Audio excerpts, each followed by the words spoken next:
And we're live. What's up, everybody? Here in Tel Aviv. Massive protests all throughout Israel today. Not just protests, but a general strike. Many businesses stayed closed. People refused to spend money. The largest collective act of civil disobedience since October 7th. I just arrived to Tel Aviv.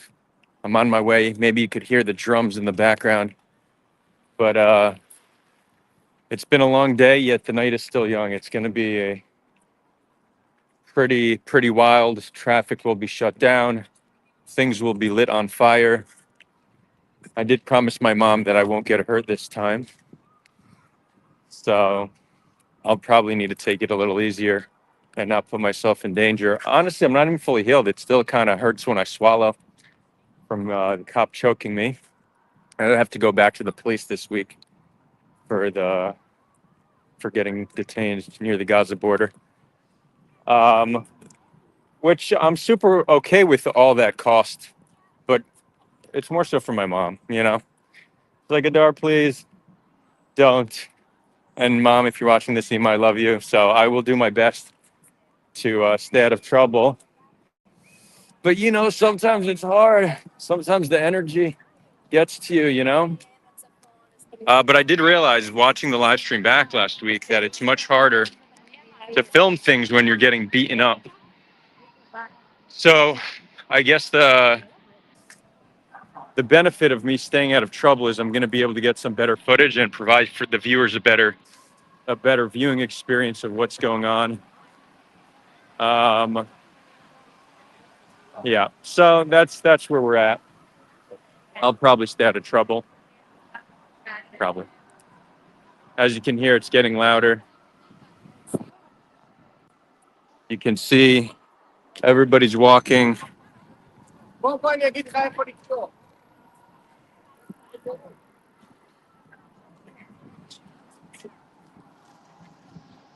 Why did I call my mom by first name? No, I didn't. Ema is not my mom's first name. That's how you say mom in Hebrew. So I call her Ema, even though we do speak in English.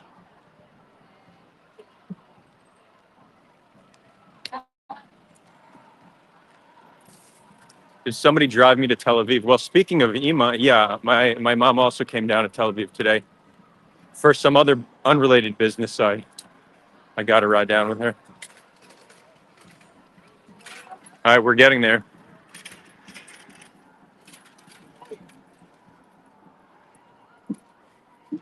Look at that pink Israeli flag.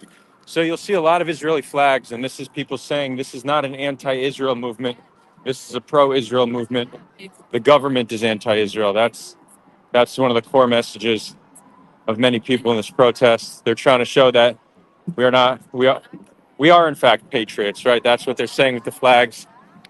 And it's interesting, a lot of people from abroad, at least, the anti-Israel movement, and Palestinians, very obviously, they associate the flag with oppression, and displacement, disposition, and death, right? It's a symbol of violence to them. And to many Israelis, it's a symbol of great pride and protection. But today, the flag represents an anti-government movement. That's what it's representing here.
So in short, what they're saying, the chant is, our government has no plan.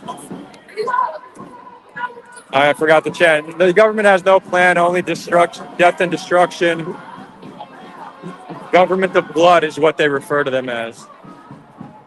Israelis are pretty damn good at civil disobedience and making up these catchy chants. The chants all rhyme in Hebrew. The translation, obviously, is most likely not going to rhyme, but yeah, a lot of people out here. I imagine it's likely going to escalate. Where right now we have the whole highway closed down, but this is still, I imagine, legal, right? So the police have allowed us to shut all this down. Last week, or the one I was at 2 weeks ago, had something similar on a much smaller scale, but then the whole protest started moving towards the main highway, and that's when shit started getting a little chaotic. I don't know what's planned today, but it wouldn't surprise me if that's what we have in store. That happened all throughout Israel today. The road from Tel Aviv to Jerusalem was shut down. The road in the north was shut down. This definitely, there's no world in which this doesn't put pressure on the government. It enacts a major economic, right?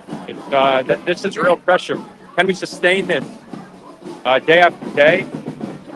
I mean, that's the hope, right?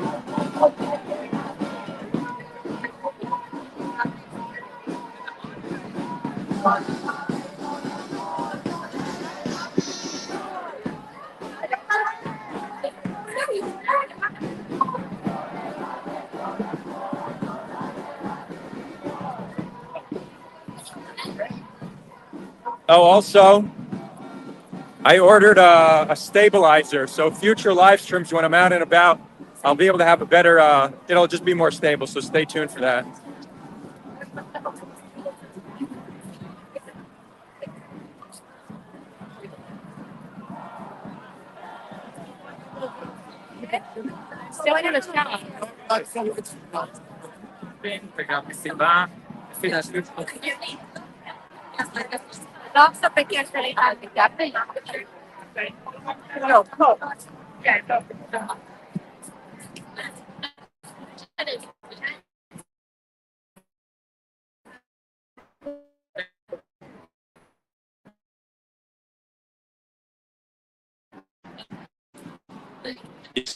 Media.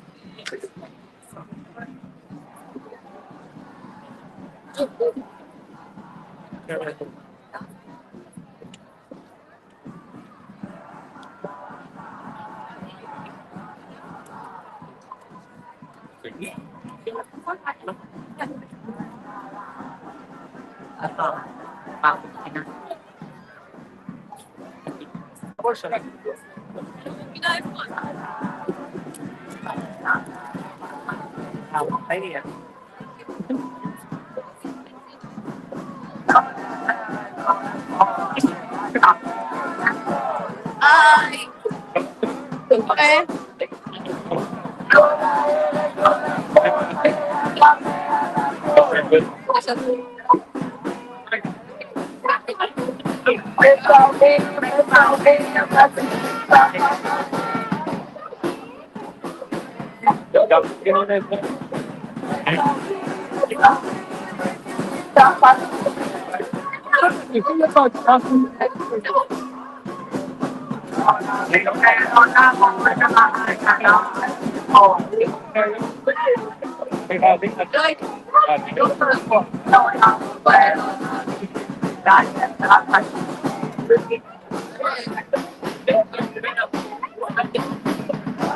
just ran into some friends that I got locked up with last week. I barely know them, but when you get locked up with somebody, that's a friend for life.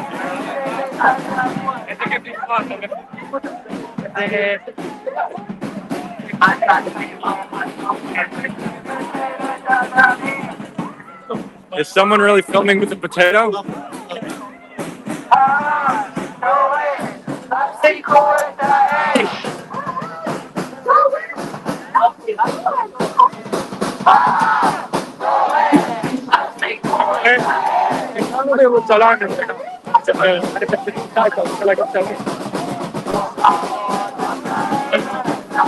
You guys recognize that guy?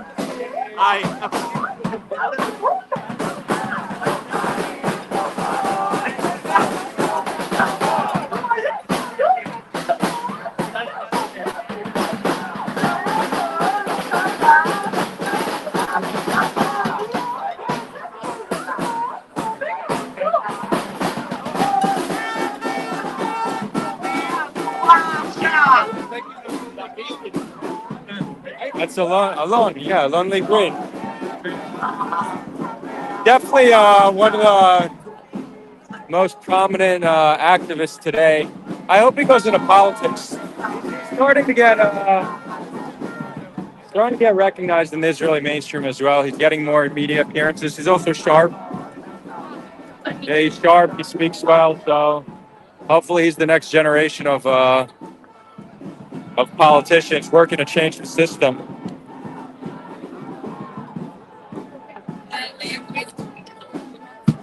What'd you guys see?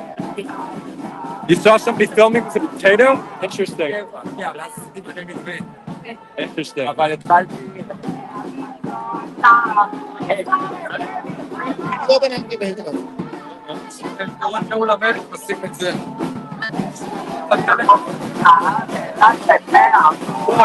There's no doubt that some of the appeals of the protest is that it's just fun, you know? It's fun when it's calm like this, and it's also fun when it gets crazy. That kind of awakens our animalistic side, that lawlessness that many people are attracted to.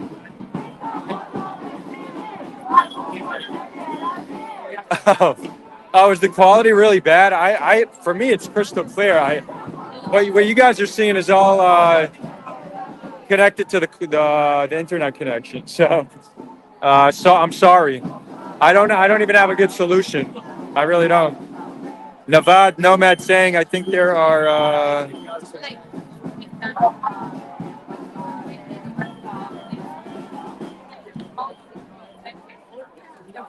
Whoops. Hold on. Okay. Your connection is so slow. We thought you focused the signal with the hummus bowl. I mean that's partially true. Greetings to you. Good to see you here, Sonny. You think there's plenty of leftists better than Alon Honesty? Who do you like? Feel free to drop some names.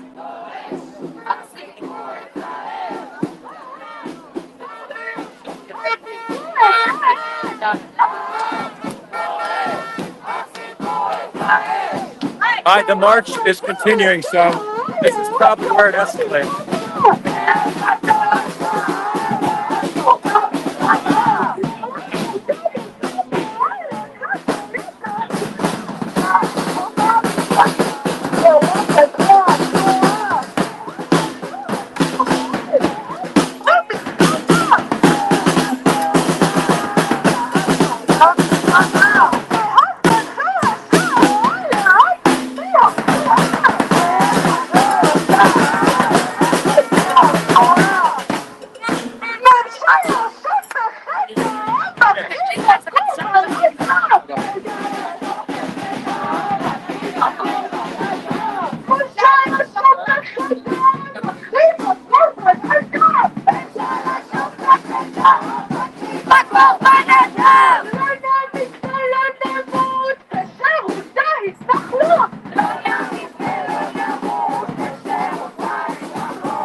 It seems like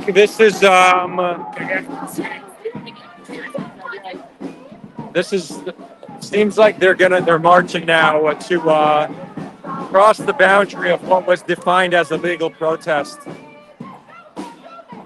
which will take the civil disobedience to the next level. But I guess, sorry, I was covering the mic, but I guess we'll see. We'll see what happens. Yeah, the ones in the purple shirts are standing together. I have a standing together shirt, but I didn't bring it with me, so I brought I have my other purple. But yeah, standing together has been the single number one most impactful. Well, impactful is interesting because it's hard to measure impact in this time frame. But they're certainly the largest peace organization now. They were kind of like Peace Now was the one from the 90s and early 2000s. Kind of weekend. I think they're probably still active, but Standing Together is the main player now. And then I'm seeing there's like a growing proliferation of this younger generation. They call themselves the anti-genocide bloc. I think they're primarily anti-Zionist, but they're probably a more left-wing, communist-adjacent movement that's also growing.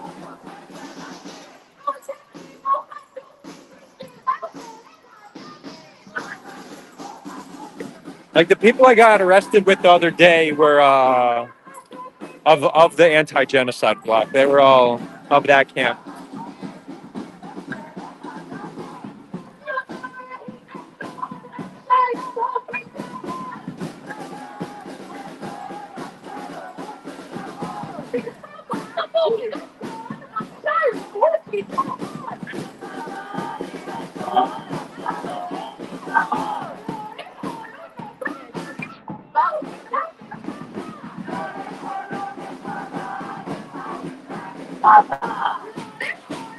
Yeah, I mean, the hostages back is a given. Most Israelis understand that the surest way to get them back is to sign a ceasefire agreement. We've had a way to get them back. We've had different iterations of deals on the table to get the hostages back since weeks after October 7th.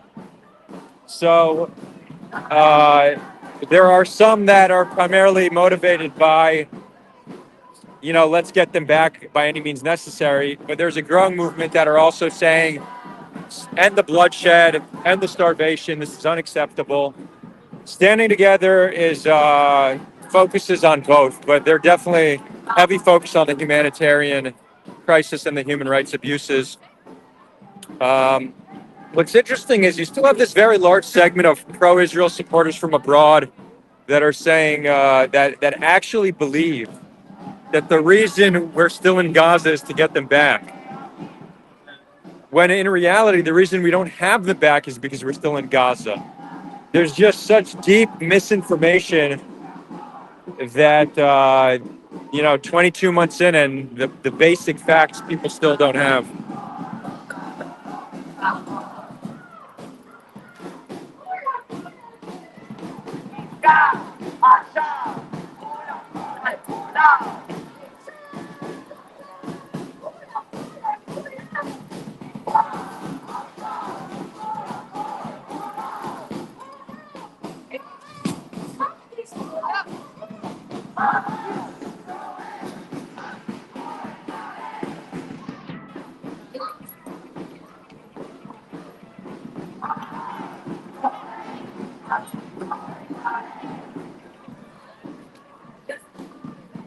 Somebody says, as if Hamas won't do it again if left in power. Well, there are ways to stop them from doing it again. One is learning from the failures of October 7th, and second is actually negotiating a peace deal and taking away their reason to want to continue fighting Israel. There's a false framing that many have. It's that there's zero capacity to negotiate with them, and it's either we maintain an unsustainable and immoral status quo, or we engage in grotesque levels of violence. Both of those are untrue. That's a false paradigm that has been sold by our leaders and institutions. There's never been an organization in the history of the world that wasn't open to, well, I don't want to say that. Maybe you'll find one, but almost all terror organizations, resistance groups are open to negotiating and reforming. You have a long history of resistance groups that engage in violence, initially had maximalist demands, and then compromised on their demands through a negotiation. Hamas, when they got elected, reached out to Israel for a 10-year truce. We didn't sit at the negotiating table and try to reach a 10-year truce and then try to expand that to a 20 and 30-year truce. We outright rejected it and put them under a brutal blockade, which is an act of war. So we didn't even try. What we did was we accepted an immoral status quo, which will always lead to more violence as the default.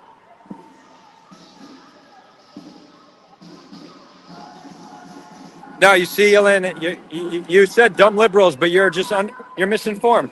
Their charter was reformed in 2017 and doesn't say anything about killing Jews. So even Hamas so far, we've actually seen them moderate, and we've seen them be willing to make concessions, and we've seen them warm up to two states. I know this isn't part of the pro-war traditional Hasbara narrative, but that's just false. It's just false. Their charter says nothing about killing all Jews. And again, I wish we didn't have them as a negotiating partner. I wish we had the PA in Gaza, right? The PA being much more moderate. But remember, the PA used to be the PLO. They used to be more extreme than Hamas. And then they recognized Israel's right to exist in 93. And now we've had decades of security cooperation with them. That's one of the most important data points to show that terrorist organizations are willing to compromise and moderate, given the right conditions.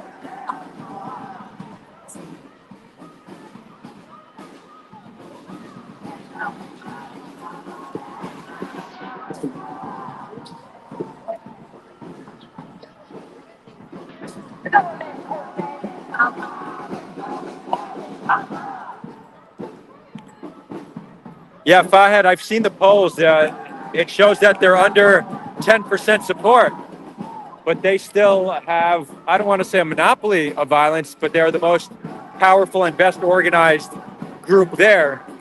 So them currently not having support, which makes sense given what they've brought upon their people, is not enough to take them out of power. I think it makes sense to agree to the deal. They agreed to step down from political control and just have military control and let other powers like UAE and Egypt come in for some period of time. I think we need to do that. And I think what we need to do is not just have a ceasefire agreement, but actually, because they've wanted a ceasefire for a long time, we say we will agree to a peace agreement, not a ceasefire agreement. We will recognize the Palestinian state, and you will call for an end to all armed resistance against Israel and the recognition of Israel as a Jewish state. I think that's we should up the ante on them. That's probably. No,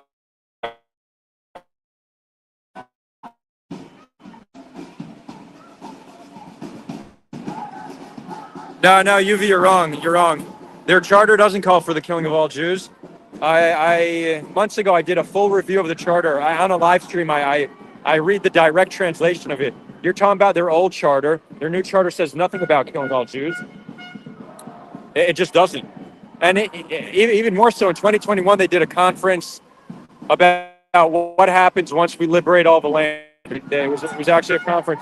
And don't think it's good what happens once they liberate the land, but they literally said, we're going to kill the soldiers and we're going to deport the civilians. That's what they said. So even Israelis living here, they're not even talking about killing us all. Now, them liberating the land, it shouldn't be seen as a relevant option. They shouldn't be given that as an option. They should be negotiated with. But their charter does not say kill all the Jews, nor is that what they're talking about when they have these conferences.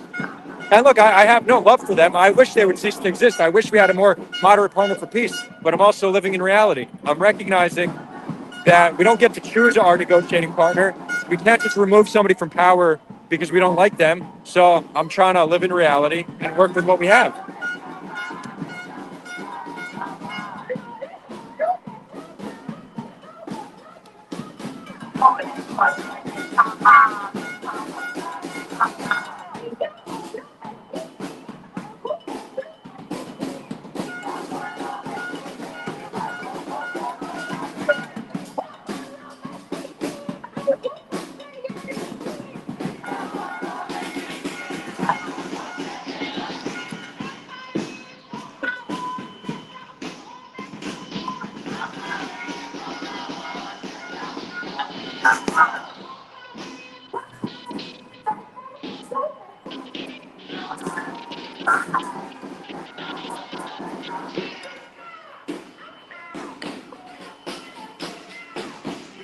You say they made a nice charter for Westerners.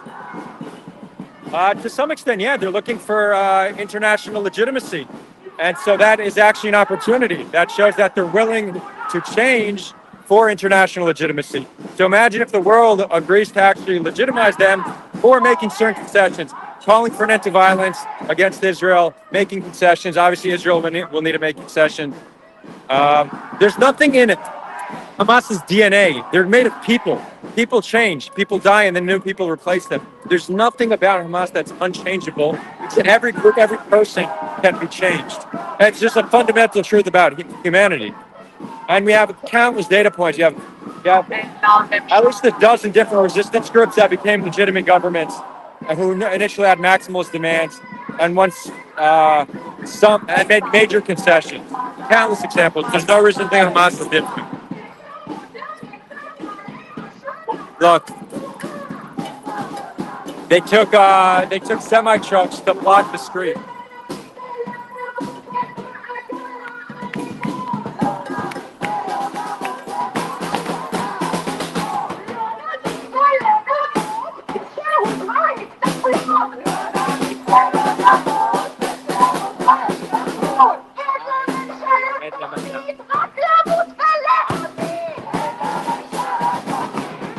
He wrote resist. Resist.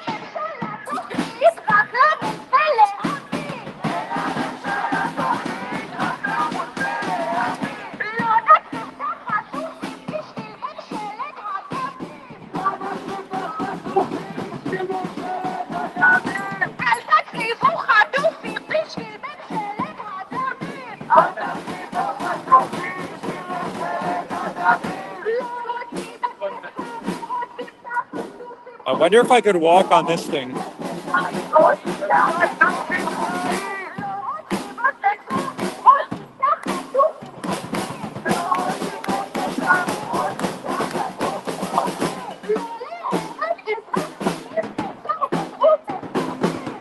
I got it. I got it.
You're saying it takes a lot of time for groups to reform. Hamas was elected 20 years ago, and when they were elected, they offered us a 10-year truce.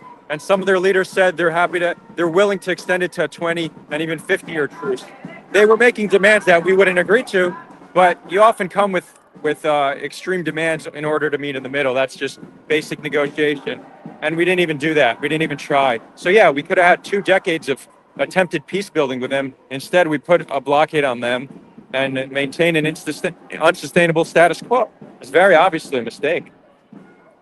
And if we want to go down a path of violence, we need to prove that we've exhausted all other options. We can't be in the mindset that violence first, negotiation second. Violence should always be a last resort, and it's just for too long just been our default. We need to change We need to change that not only in our psychology, but in our institutions, in our political systems, in what culturally we find acceptable and what the media finds acceptable. Well, this is still a purple shirt, but yeah, I'm not wearing the standing together one. I left it in the north. Okay, so here's where things get interesting, right? So the cops prepared well. Every highway entrance has these semi trucks. They have these trucks over here. I don't know if you could see it in video, but it's to stop us from storming the highway. But we'll see what happens. You see here as well, this is also closed off.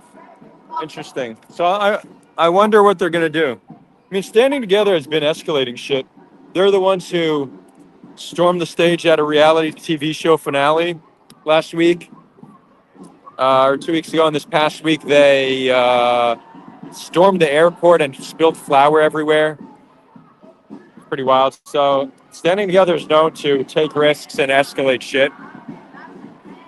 Let's see how. Let's see what happens.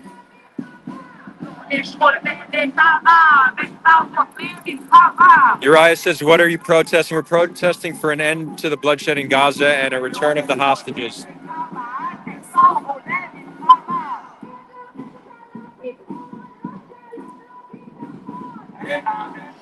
Yuvi, I don't know if the day is specifically about the hostages. If you look at the signs, a lot of them are talking about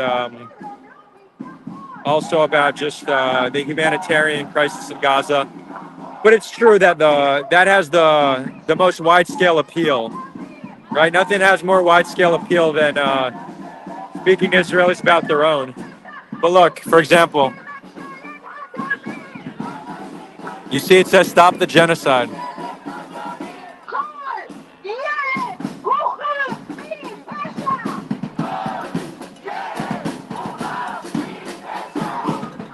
Every child is innocent is what they're chanting now.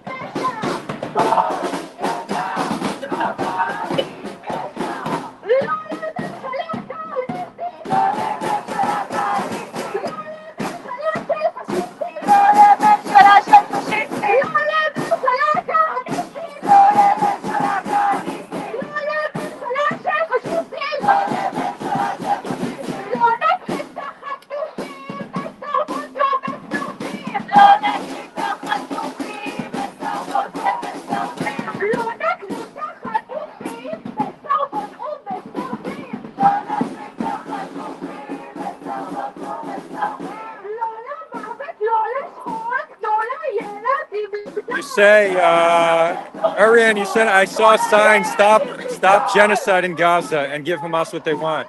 Well, it depends what you mean. Yeah, Hamas also wants that genocide to stop. So if that's their demand, then yeah, they should get that. They also want to stay in power. Ideally, they don't, but we clearly don't have a path to remove them from power. It's been 2 years of death and destruction, and they still hold around 40% of Gaza. So it's been a massive failure with an immense cost.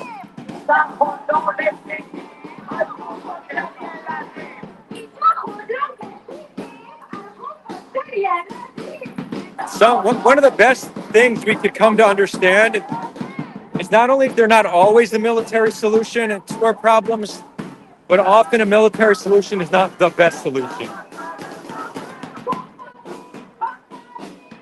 Okay, now the moment of truth. What happens now? But look, trucks are also there everywhere. Trucks. I wonder what the state just rented a bunch of trucks. Is that what happened?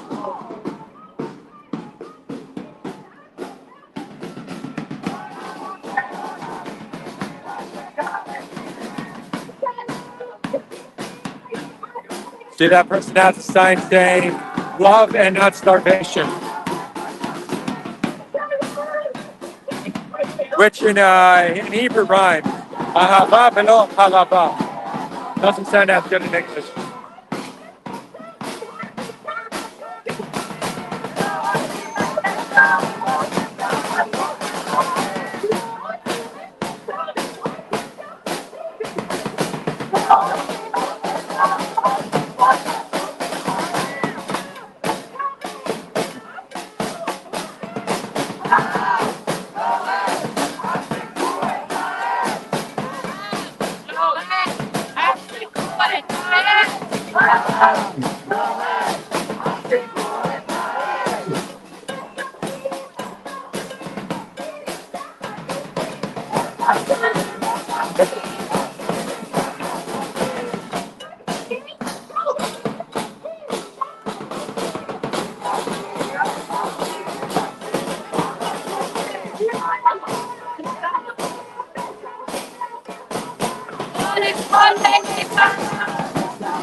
I know I promised my mom I won't get in trouble today, but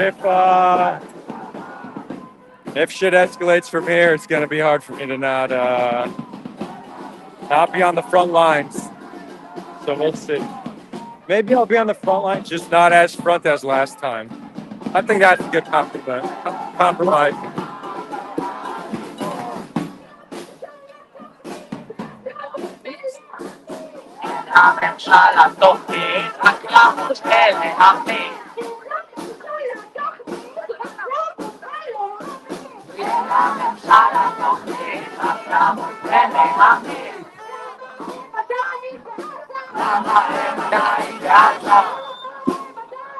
Why are they still in Gaza? Is the chant.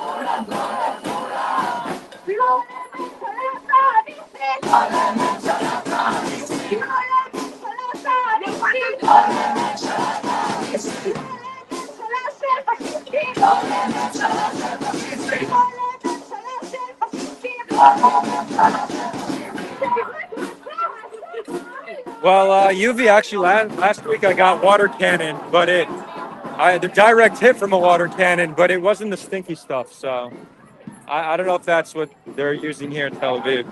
You could see I have a reel I uploaded of the direct hit.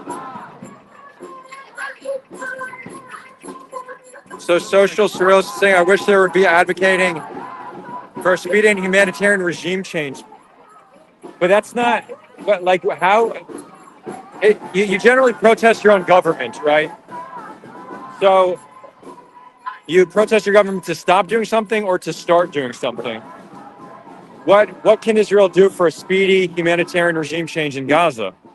Right, it's not something within Israel's capacity. If there was, it would have been done long ago. So Israel is saying, the Israelis out today all over the country are saying, that's it. It's enough. Enough bloodshed. Bring the hostages home. It's the only way to get them home. We're not going to defeat Hamas. We need to accept that. It's time to bring them back.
Has the focus always been expansionism in Gaza, you're asking?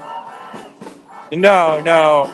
I think maybe opportunistically it might be now, but Netanyahu was always one of just maintaining the status quo and showing Israelis that he's the one keeping them safe. But he's never been a big risk taker or a big move maker. He just likes to keep things calm. That's why he was trying to maintain things relatively peaceful with the PA and Hamas without any major changes, without giving them statehood.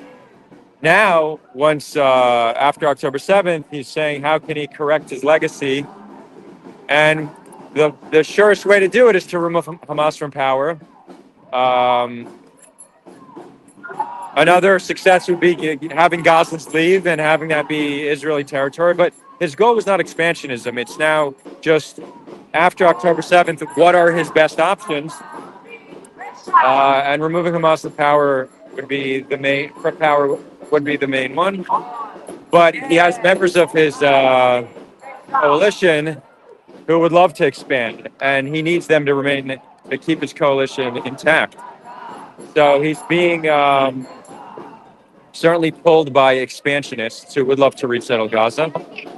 And if he needs to do that to stay in power, I imagine that he would, unless the international community stops him.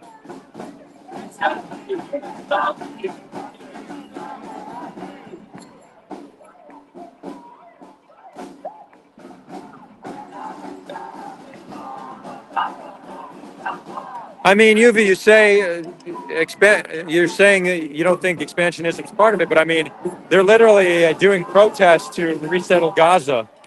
So there's literally protests in Israel by the far right to resettle Gaza. So it's not like there's no desire to do so.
Razdis, thank you for the kind words. I appreciate that.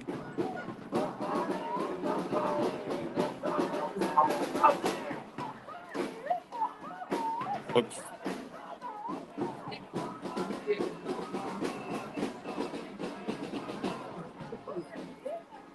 My channel says, is this how Jewish Intifada would look like?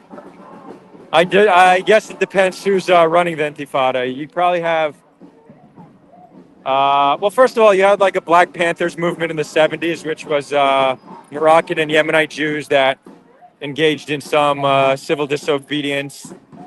And then you had Ethiopians a few years ago protesting. Also, protests got a little out of hand. And then this is what you would call the Israeli left form of civil disobedience. But if you have an intifada from, let's say, the ultra-Orthodox community, that will be its own type of flavor. And then I think probably the worst and scariest would be an intifada from the settler movement, because they're heavily armed and very extreme. But as long as it's Ethiopians, the Mizrahim, ultra-Orthodox, I think it'll stay pretty chill.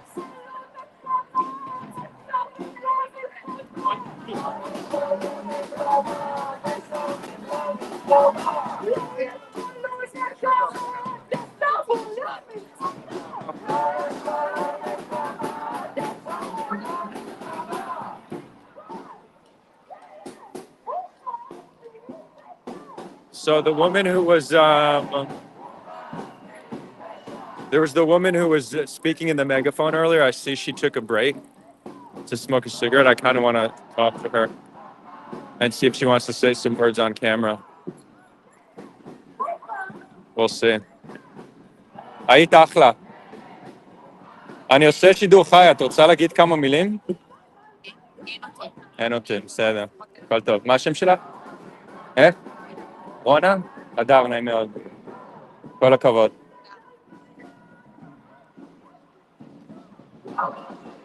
She's on a break. But I like her. Kind of have a crush on her, to be honest. But, you know, I don't know if a protest is a time and a place to be making moves like that, you know?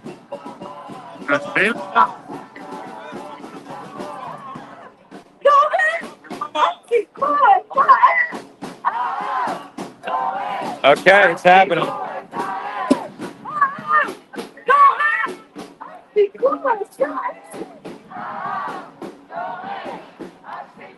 That was the woman who was on the megaphone, who standing together shirt with leopard pants. I guess she's one of the hornets. I'll meet her again. It'll happen.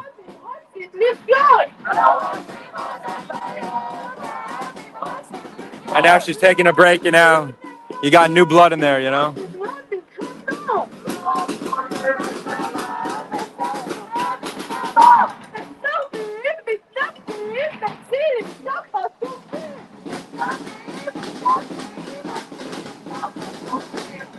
Susanna says, "Get out, you gay Noya thieves." What does that mean?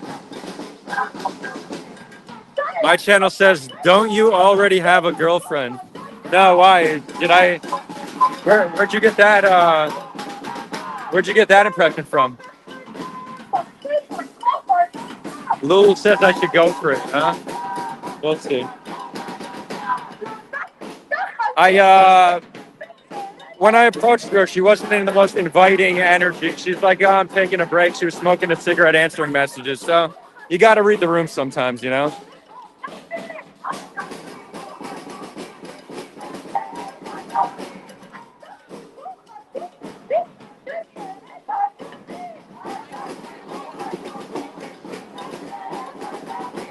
But you know how it goes. You know, if I never see her again, I will regret not making more of an effort. That's how it goes, you know?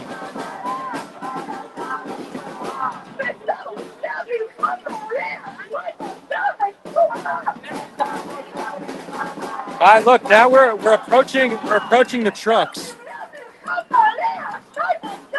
Right, so here's you could already see the police lights on the other side of the truck. We'll see what happens when we get there. What part of Tel Aviv? We're in the Azrael building,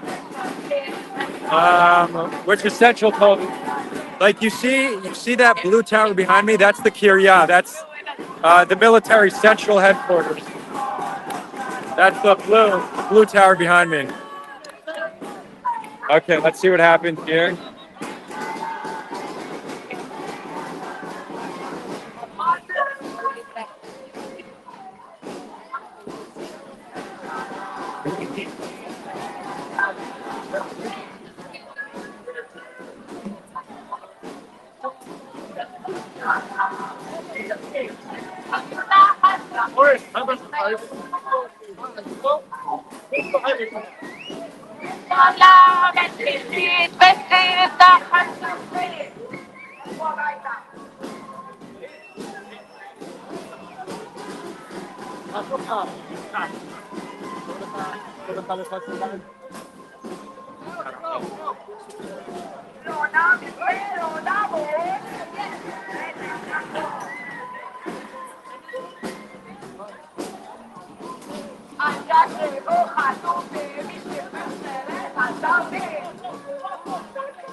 So some people are passing through. They are letting people through the barrier, but kind of a single file situation.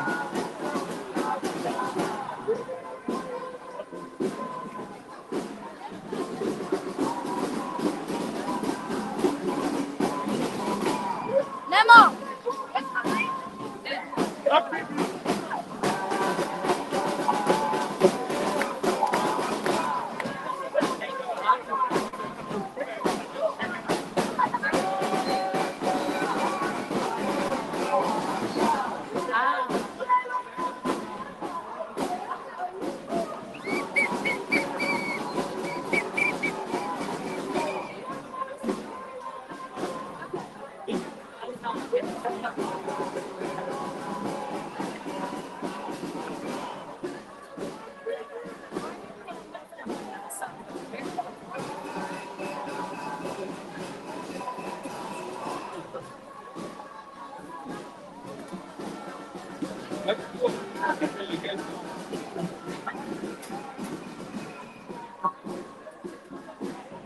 It's interesting what comes next, you know?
You see, so there is a fair amount of stop the genocide signs here.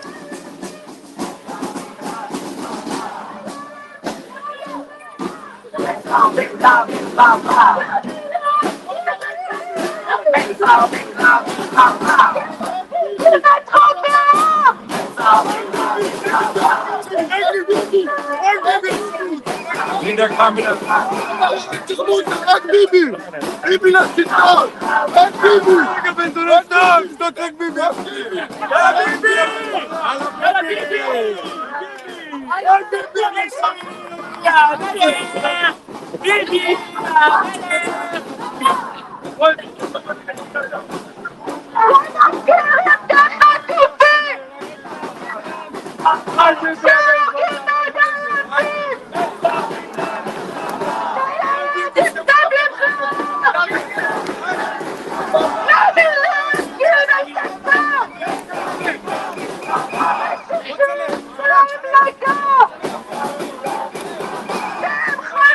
See, they came to do some provocation. You can also smell alcohol in that.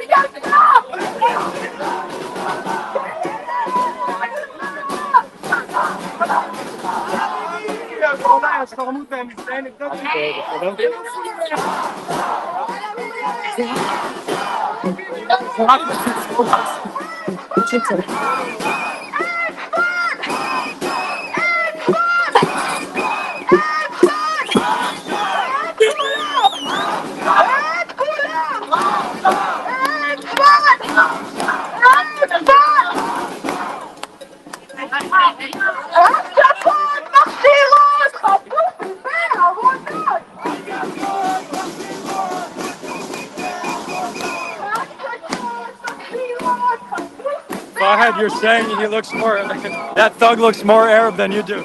I mean, that's what we call ousim. That's the definition of an aus.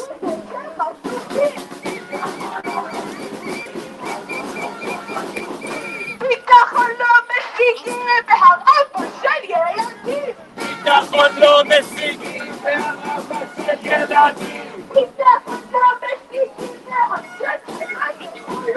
ביטחון לא משיגים. Unhinged is right.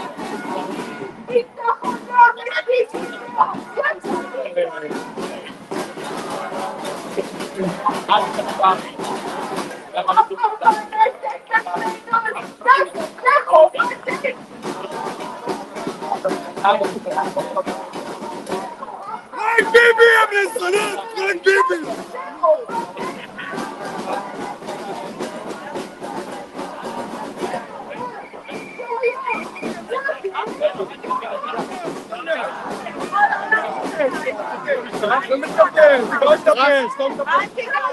לא נגעתי סתם מטפס, תסתכלו עם העיניים. אבל, תסתכלו סתם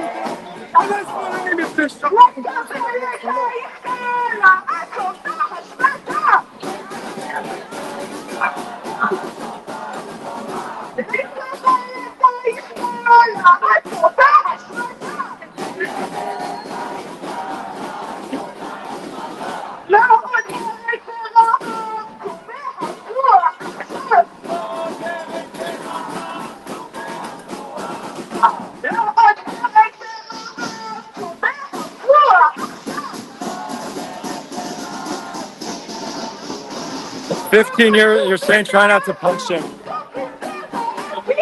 You know, when I was younger, I used to get in a lot of fights. I very much have more control over that side of myself, but I definitely get a desires for violence in moments like that, for sure. But I would only do it in self-defense.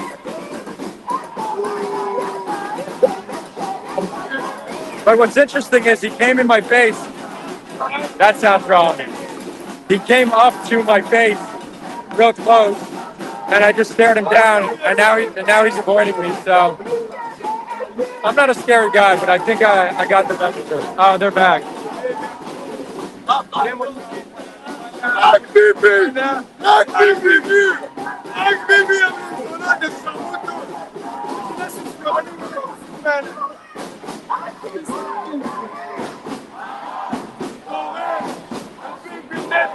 אתם תומכים בביבי, אבל אתם חושבים שזה באמת התנהגות שמייצגת ביבי?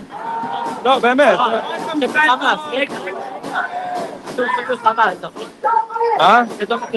ברור שלא. אנחנו רוצים לחזור את החטופים. אף אחד פה לא תומך בחמאס. אנחנו רוצים לסיים את המלחמה ולחזור את החטופים. אתה מבין? לא, אנחנו לא נגד המדינה. אנחנו נגד המדינה. סבבה, אתם אוהבים. אני לא סיבה להתפרק. לא, אתה בסדר, בגלל זה אני מדבר איתך. אתה נפרד. אתה סטוי. זה, לקחו אותו. לא, זה לא תופס אותך. You see, people could be reasoned with. Almost anybody can be reasoned with. Almost anybody. He even said, my friend's not acting appropriately.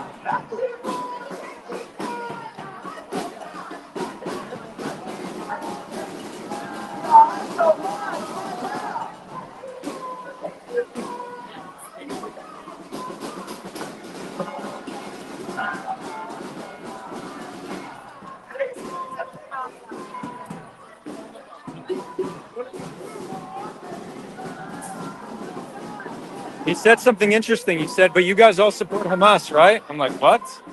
No, man, that's not what this is about. We want to bring the hostages back and end the war. Often anger and hate comes from a fundamental misunderstanding of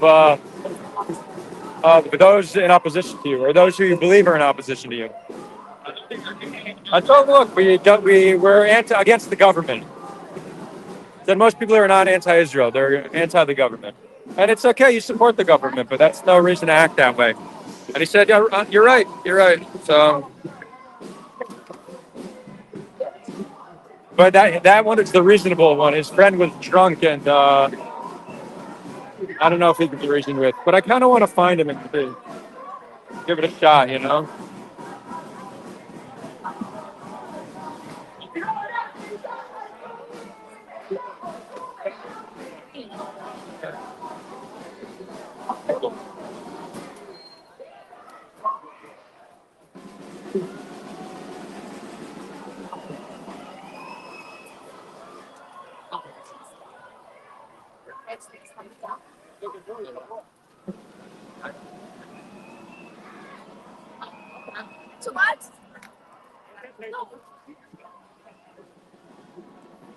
Okay, now we are going to.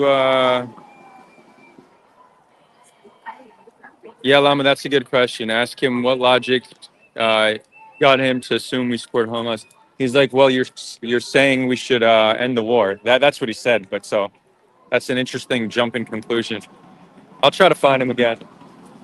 But look, so now we're on the other side of the barrier. So now what? Now what? We'll see. There's three buildings behind me are Azrieli towers. Used to be the tallest buildings in Israel. Not anymore, but they're still iconic.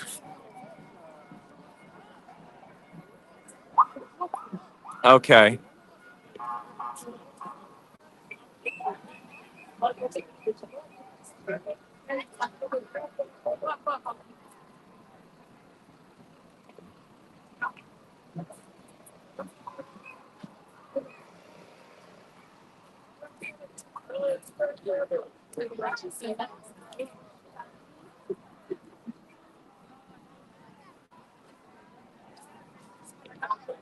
Now what? Fahed says, looking at these thugs, I think I'm an Ashkenazi Palestinian. That's hilarious.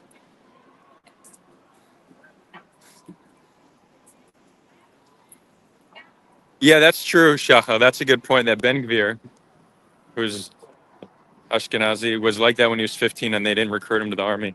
Yeah, when I was locked up the other day, there were these two gangsters from Ashkelon we were in the cell with, and they didn't let them go to the army because they got in too much trouble growing up.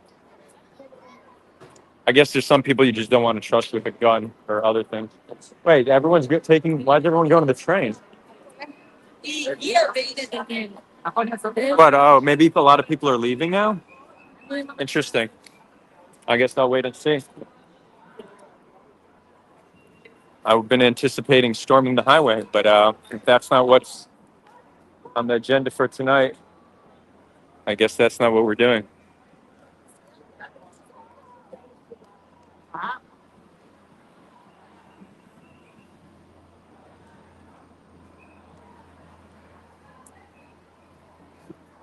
Cuba Libre says Netanyahu out. Yes. Yeah, exactly. Tel Aviv Hashalom. This is the peace station. This is Highway Hashalom. I don't know if you all ever saw it, but Yom Kippur, it's the Jewish Day of Atonement. So there's no cars on the street in Israel. So for a few years in a row, I brought a group of people out to both either this highway here or the highway right below us, Ayalon Highway, which I'll show you right now.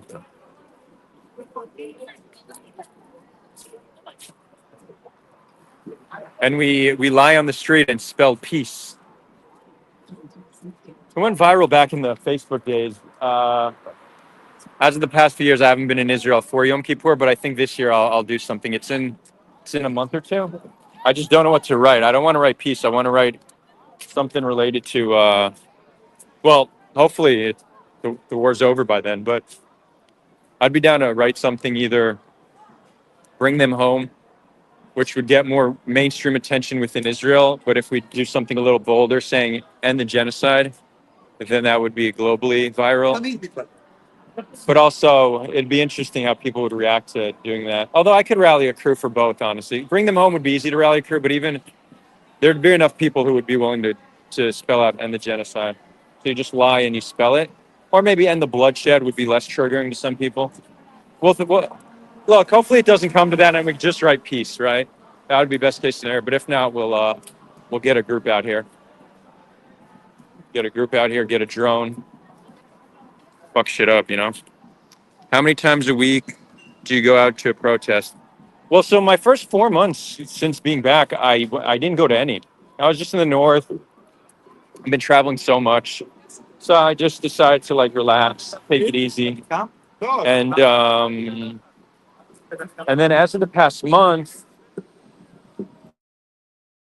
I think this is my 5th in the past month. So I'm definitely upping it. I decided, and look, to me, it's not at all obvious that I have more impact out here than I do live streaming from my home. Because there's many, I'm just another person here. Live streaming, I think there's more potential impact with ideas and informing people and whatnot. But I figured that not only do I want to support in this way as well, but I also think that it's good for me to get out, meet people, also be able to show you all this, be able to do a live stream from here. So yeah, I'm gonna keep coming to protests. I'm gonna try to do at least one a week. That's what I'm committing to now. And there's very different ones, right? The ones I've been in the north are in Palestinian towns or Arab Israeli towns, and they're primarily Palestinian citizens of Israel. The chants are primarily in Arabic. The ones in Tel Aviv have a much higher level of civil disobedience with like shutting down highways and stuff. And then I did the one on the Gaza border where it was me and like 20 others trying to march to Gaza, which they shut that down real quick. But so there are different types, but all of them put pressure on the state in one way or another.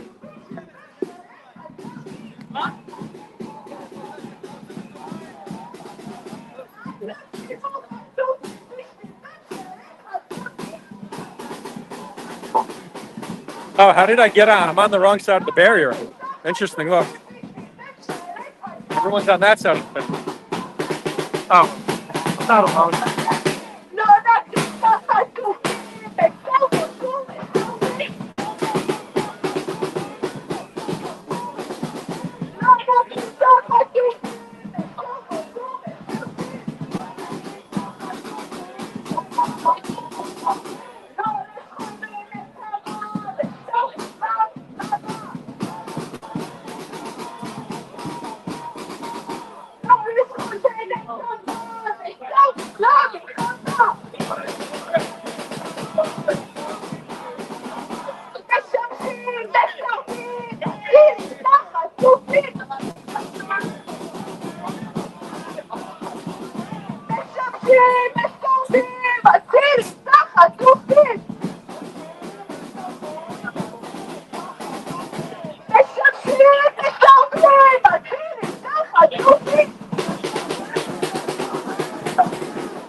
They think I'm a journalist. Huh, that's kind of cool. Said journalists go back. I guess I am a journalist, technically, right? Technically, but unofficially.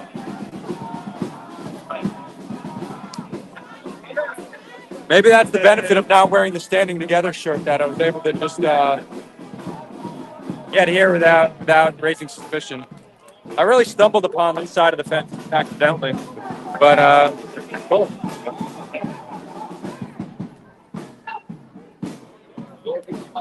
Arabic writing on the truck. I mean, there's Arabic everywhere. Like most of the street signs are English, Hebrew, English, and Arabic.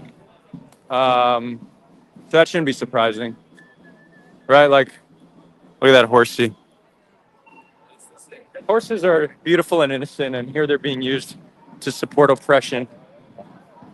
But you see, all the signs have Arabic on them. But yeah, if the truck had Arabic on it, I guess it might be. It's unclear what that means. This actually looks like a jail truck, like Metayla Avraham. No, maybe not. Maybe not.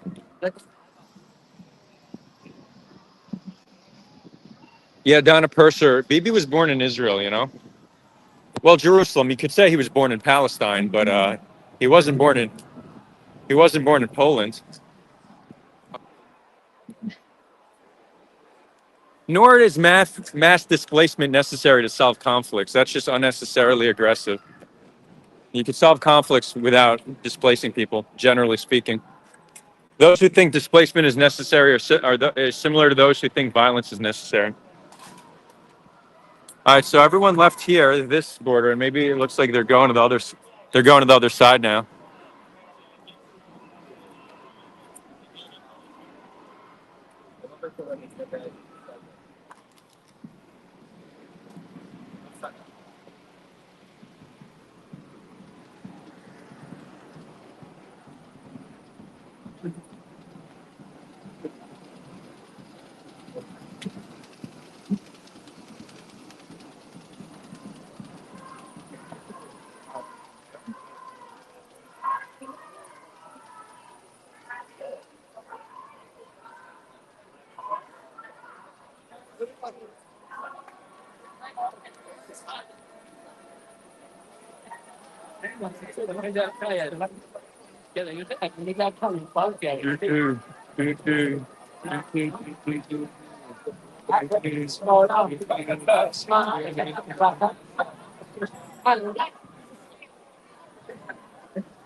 I don't even know what's happening. Don't know what the plan is.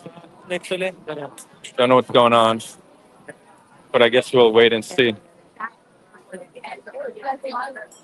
I guess we'll wait and see.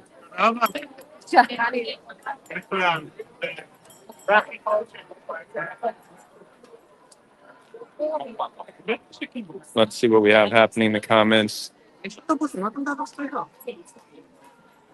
BB belongs in jail for war crimes and wiping out a whole city. I agree. He definitely belongs in jail. Peace building, not more war. We need coexistence. Amen, abstract. I agree. Amen. All right, what's happening now? People running.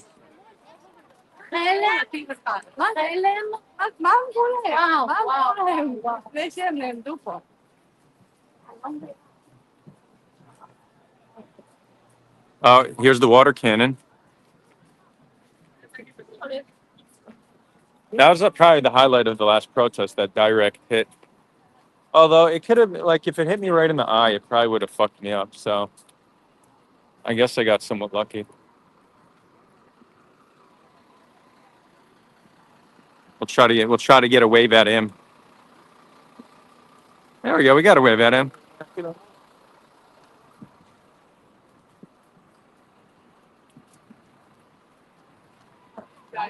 Hmm. Yeah, next week I'm gonna have the stabilizer. I ordered one, so we'll be able to just get better production quality. By the way, how's the connection coming through? Can you see and hear well? For whatever reason, the mic hookup didn't work. I don't know why. I don't know if it normally works on my phone, but I don't know if I need a different mic for live streaming. But how's the video and audio coming in generally? And you know what? If the internet's not good, maybe the best solution is for me to get one of those. How do live streamers do it? Like those live vloggers. Maybe the solution is to get a Starlink.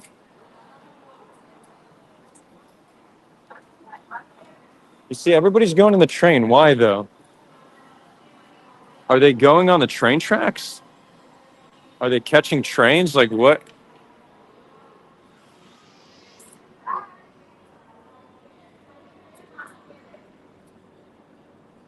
What?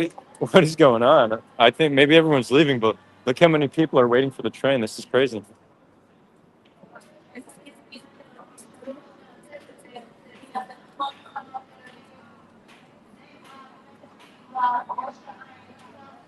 I guess they're calling it a day.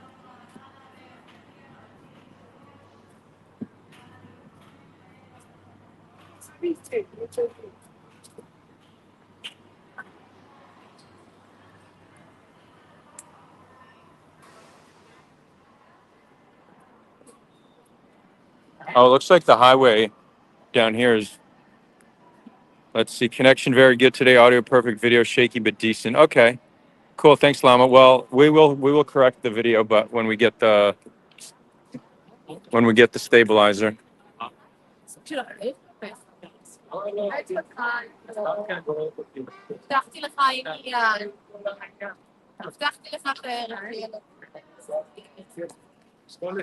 I don't know, guys. It might be over.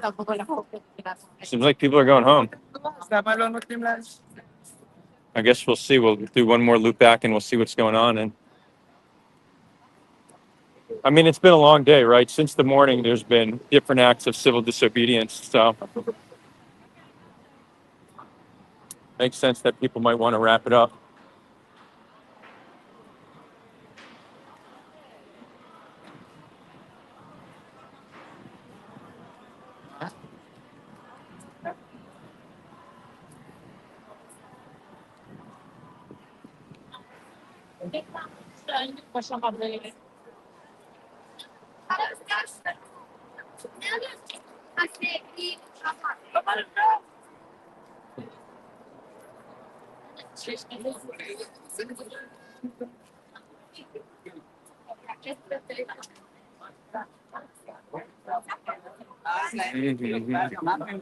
שלנו?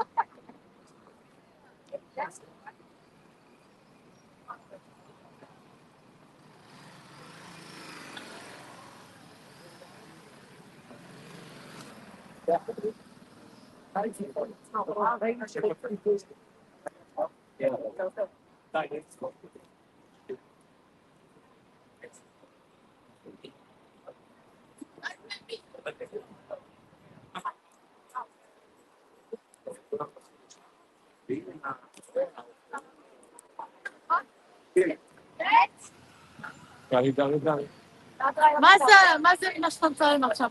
שידור חי. אתם רוצות להגיד משהו? צריך מודעות ולהחזיר את החטופים, וזה לא יפה שהם שם כבר הרבה זמן. איך האנגלית שלכם? וואלה, סבבה. זה דוברי אנגלית בעיקר. אוקיי, אז מדברים... I think we need to bring them back to Israel. It's not fair. They are still there. דרך אגב, תעקבו אחריהם. You could drop your Instagram. You could tell. No, speak English. I'm forgetting. She said follow us. Follow you where? in the Instagram. אמרת עקבי, מה? איפה? אז רגע, נשים לכם את האינסטגרם. אוקיי. שיהיה לי הרבה But עוקבים. you said רק ביבי, right? אמרת רק ביבי, לא? לא, סתם, אני לא מבינה. אוקיי. אבישג. 911. רגע, see. You need to see this. זה רק אנגלית פה, אין פה עברית. We bring them... יש קצת דוברי אנגלית, אבל זה הרוב אמריקאים. הרוב דוברי אנגלית. זה הפוך, אבל בסדר. בסדר, הם יבינו אותם. try. תודה רבה לכולם. אנחנו התרגלנו. We bring them up. We need to... באמת שנחזיר אותם. חייב. באמת שחייב. זה לא הוגן, חשבתי יחזירו אותם תוך שבוע, פתאום הם שם. שנתיים כמעט, מאוד עצוב. יאללה בנות, לילה טוב. It's funny because initially they said Rak Bibi, which is like, it means only Bibi, like that's the only option, we'll only vote for him. And then they went, more bring them home. So I asked her, I said, didn't you say only Bibi? And she said, yeah, but I don't really know what I'm talking about. It's essentially what she said, which was kind of funny.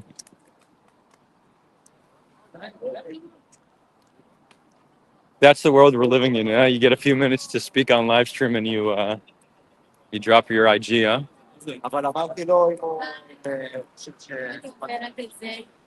Yeah, my channel says, I was right about to say this in Hebrew we call frechot. How do you explain what a frecha is in English?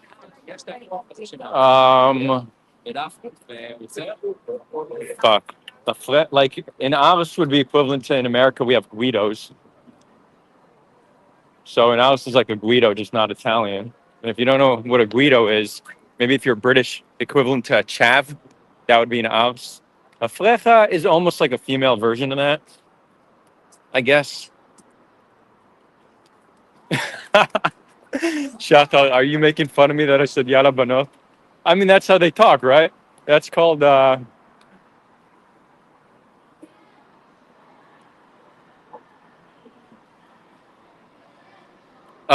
I get it. Okay, I didn't realize. I thought saying. Okay. I understand what you're saying. I see if I had the comment. Yeah, yalla banot. It's like bye girls. Yeah, but yeah, we say yalla. We have a lot of Arabic words that are pretty common, but yalla is probably the most.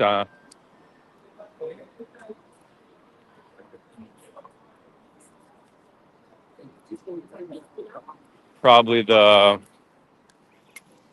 most common, I would say. But is banot really Arabic as well? Alex translates to pimp. Okay, but that's not how we use it, right? It's a different connotation. Most Alcim wish they were pimps.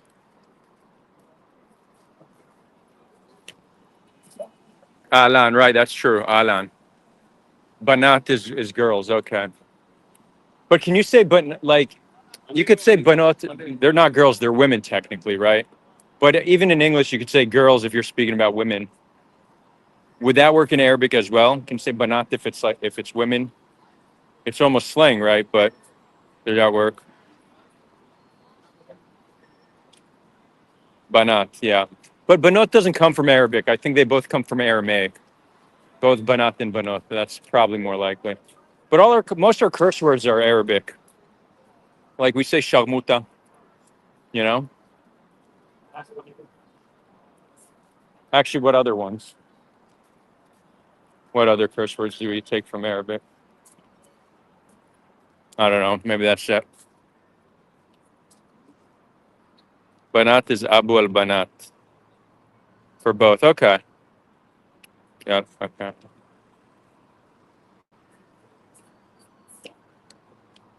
Yeah. Looks like it's over. Okay. Okay. So everyone's going home. Questions? What now? Um, Binti. Binti is my daughter.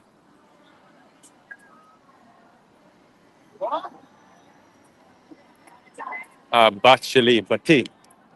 It would be Bati, right?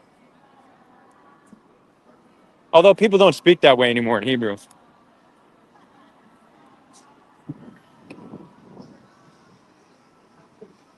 Mastul. Okay. Mastul is like you're high or you're drunk. You're mastul. Is that also Arabic? BT. All right. The question is, what do we do now, right? Um, Maybe I'll head back to Herzelia. It's BT, but isn't it? It's pronounced Bati, not BT. Is it BT? That doesn't make sense. Bat Shali, Bati. No?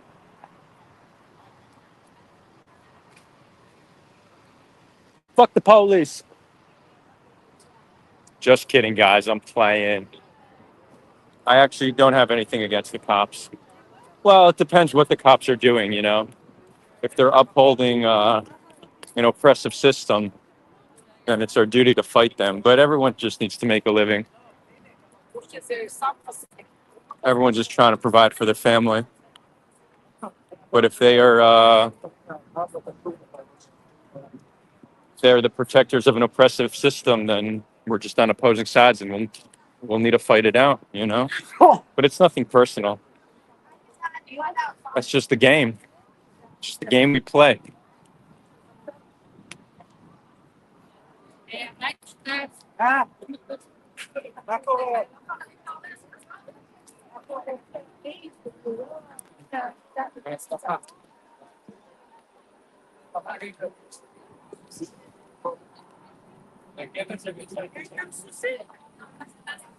Yeah, the cops were nice today, but I mean, we didn't break the law today, so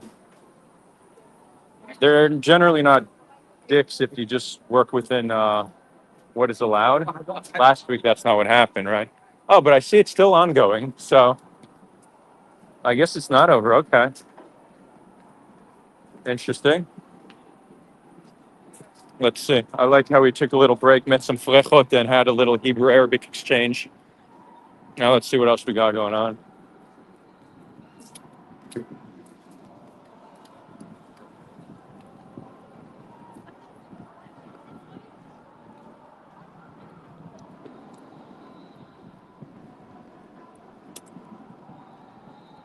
Laila tov, Kepler.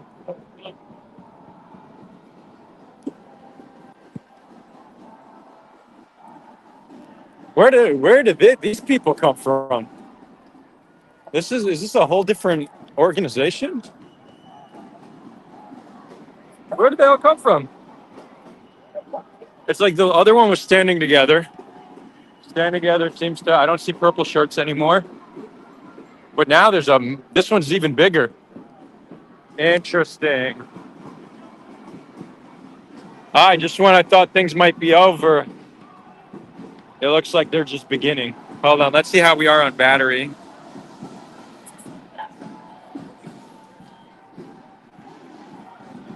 We're great on battery.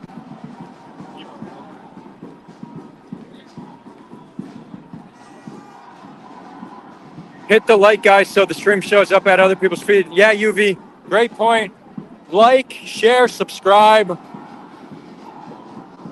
Yeah, I think the analytics show 50% of views come from non-subscribers. So subscribe, it helps the algorithm. Like it, share it with friends. Let's get the world's eyes on this. But yeah, okay, this is a much bigger group than there was last time. Yeah, Llama, that's true. Flecha would be ratchet. Yeah, I guess that's a good translation.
Oh, so they're still standing together heavy. I'm confused. Where do they go and where do they come from?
Well, I'm not confused in the area. It's just we're all walking together. We got to this border fence, and then everyone seemed to leave, and then I walked back to where we came from. It's almost like the And this is more people than there were last time. So I don't know. Maybe I was with like a smaller group that was walking ahead of everyone. I don't know.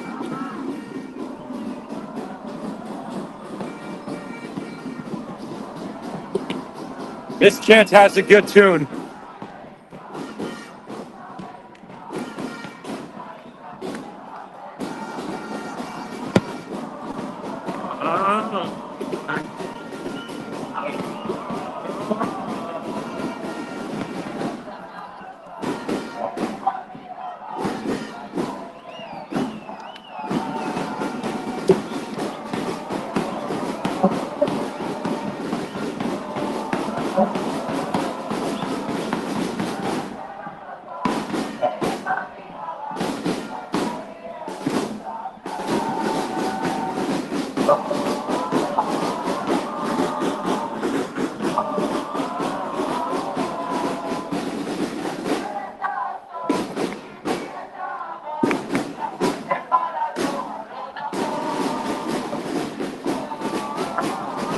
Okay, so the people with the pink shirts, I need to find out who they are because that's the protest the other day that got rowdy was the pink shirts, and now they're leading.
Oh, is that right? Is Ben-Gvir Iraqi? Okay, my bad.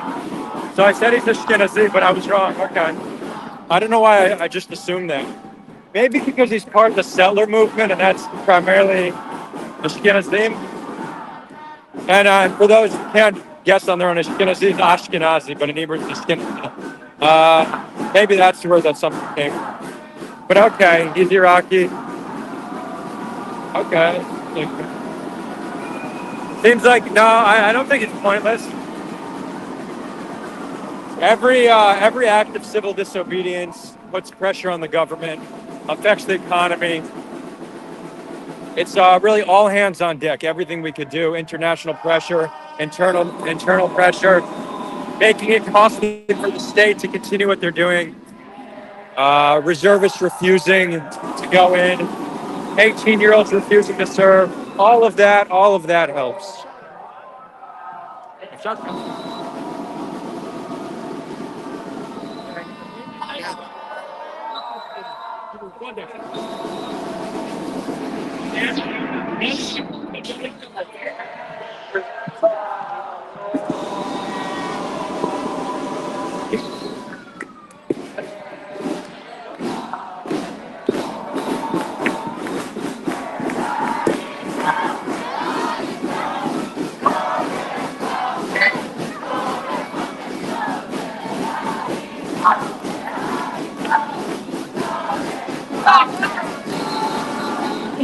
Just when I thought it was over, the party's begun.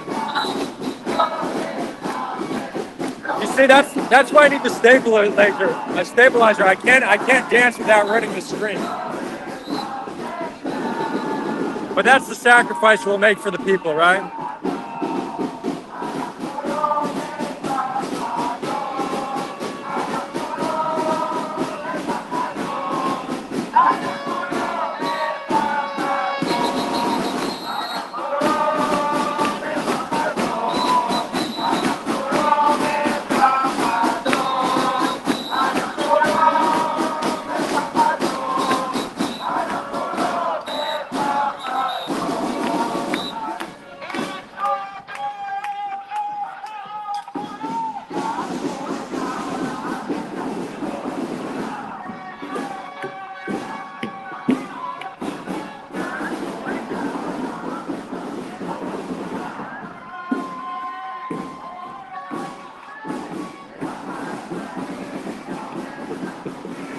Hamas surrendering or not has nothing to do with the protests.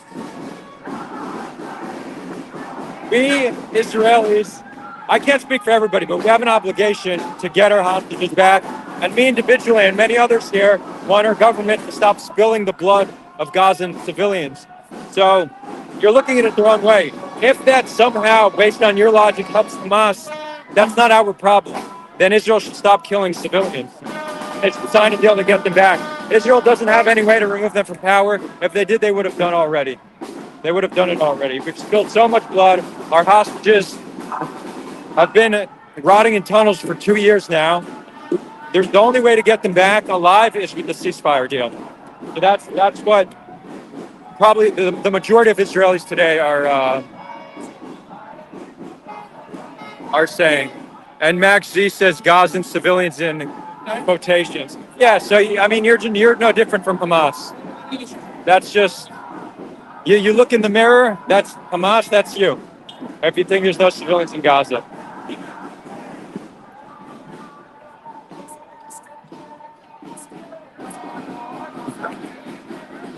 Of course Hamas wants to give them back. We've had a deal to get them back weeks after October 7th. We've had different iterations to get them back. We could have had them back long ago. Obviously, it would mean keeping them in power, not even political power, but at least military power. But we'd rather spill blood. So yeah, we're killing our hostages through airstrikes. We're leaving those still in there to rot. We're killing primarily civilians. 80 to 90% of those killed in Gaza have been civilians. And for what? And we're getting isolated internationally. For what?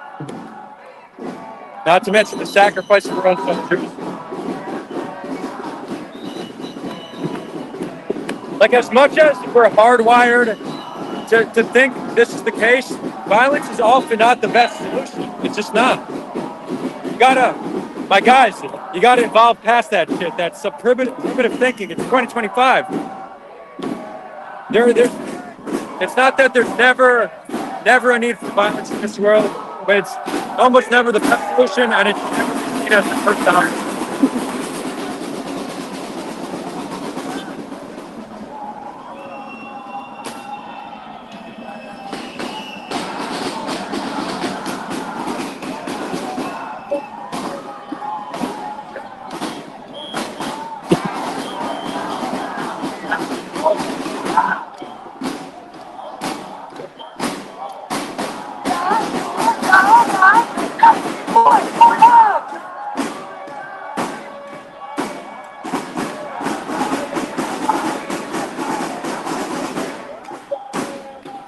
Okay, I think this protest has become illegal because you'll see that there's cars in front of me. Right, so the fact that we're now on a street that's not blocked off means this is illegal. I would guess.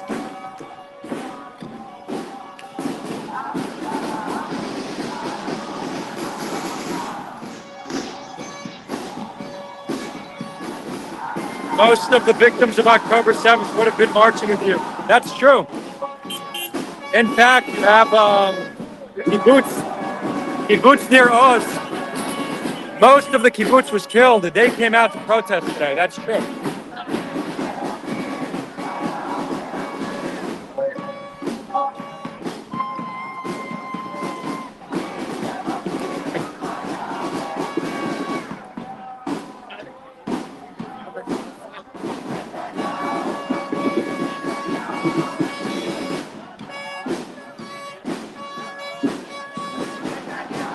Obviously, Hamas didn't care. They don't differentiate.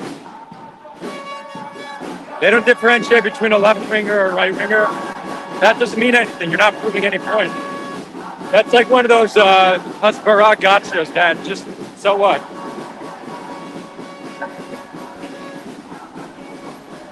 But that just shows how our guy Max C is not so different, right? He says there's no civilians in Gaza. Hamas felt the same about the people in Kibbutzim. It's a morally depraved worldview.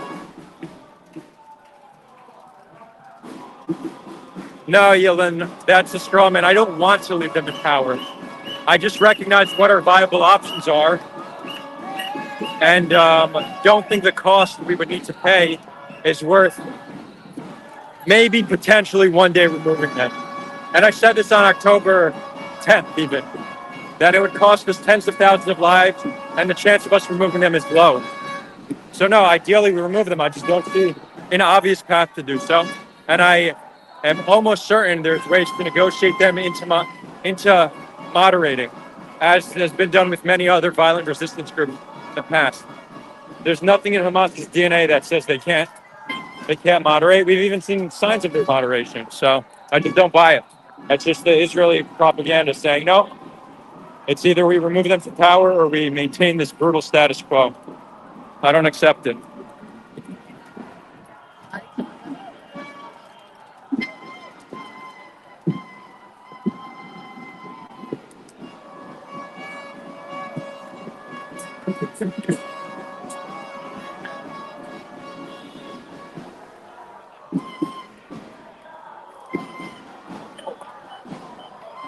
I have a feeling we're marching to Habima.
So Max, you're saying no civilians in Gaza. You'll keep repeating it from time to time to feed the algorithm.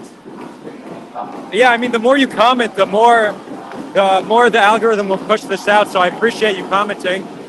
And yeah, you're just an extremist. We have them every generation. There's always conflicts, and there's always those.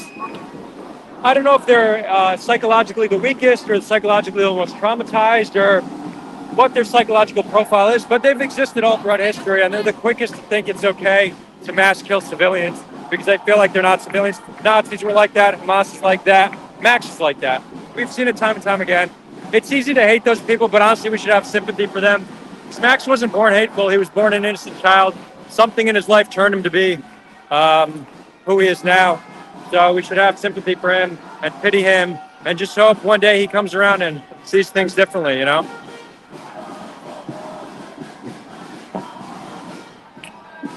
And Shako, thank you for translating the chants. I appreciate that.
So, Yellen, you're saying I'm not living in reality because I think there's a way for Hamas to moderate. But again, that's just making an accusation because you're uncomfortable with my statement. Everything I'm saying is based on countless historical data points and what we know to be fundamentally true about humans.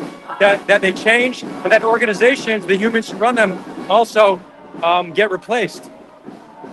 So I have many historical data points, and I'm making a case that's also supported by what we know to be true about human nature. And your argument is just based on they can't change because that's what Israel said so, or because they're Islamists. That's not a. I'm not gonna say it's not compelling because obviously many people are convinced, but that's just the result of being small-minded and propaganda. Actually, explain me why you think in organization it's impossible to change, and why every single person in that organization can never change their mind and is unwilling to reform no matter what happens, no matter how we change environmental conditions, no matter how hard we try to negotiate. Make the case. I'm open to hearing it. I'm making a clear case based on historical data points on Hamas's willingness to negotiate a truce with us and what we know to be true about human nature. And you're just saying, nope, they can't change. It's a common argument, but it's bullshit if you ask me. It's bullshit. And if you want to convince me, actually make the case.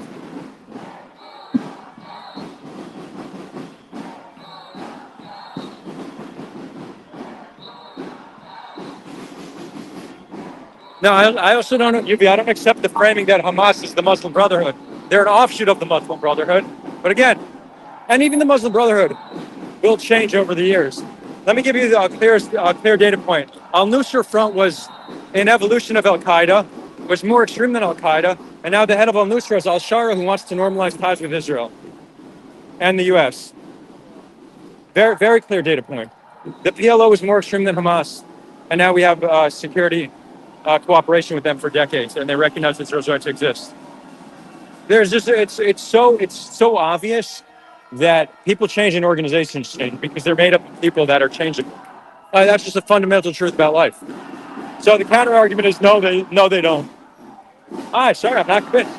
And here's the thing: not only am I not convinced, if that's true, then we are destined to more death and destruction for eternity. Not only do I fundamentally believe that there's a path forward, it's a path that allows us to seek options that don't require immense death and destruction. So it's not only more logical, it's one that doesn't require us to spill massive blood just to not solve a problem. If for every way conceivable, it's a better approach. And you know what? If I'm wrong, there's only one way to find out, and that's by trying. But we've decided that there's no way, and that we're going to go down the path of death and destruction. If you want to justify this level of death and destruction, you need to prove that you've actually tried, which we haven't. Not even close.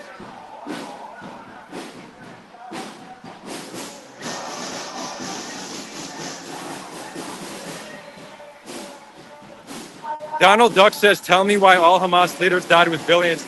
You know, interestingly, I've actually never been able to find evidence that they're all billionaires.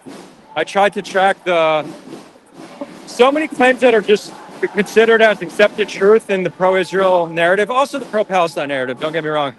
But if you look into them, you see that the only basis for them is Israel said so. So I don't even think that's true that they're worth billions the way it's claimed. But they are corrupt. I mean, I'm not denying that, they're corrupt. But corrupt people can be worked with. That's just, it's not it doesn't negate what I'm saying.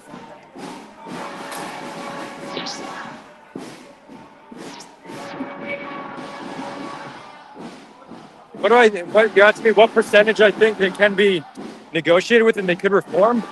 I would put that at 90%, honestly. It'd be very surprising if they can. Especially because they've, on multiple occasions, tried to negotiate a long-term truce with Israel. And they've changed their charter and warmed up to the idea of a two-state solution. And because they're just made up of humans. And we have hundreds of thousands of years of data on humans and how they act and behave. So, you know, I need somebody to make a really compelling case why they just cannot change no matter what. Because just claiming so and claiming so with conviction, it's just not convincing. It's not. It really goes against everything we know to be true. So now we're approaching Dizengoff Center, which is like a main road in Tel Aviv.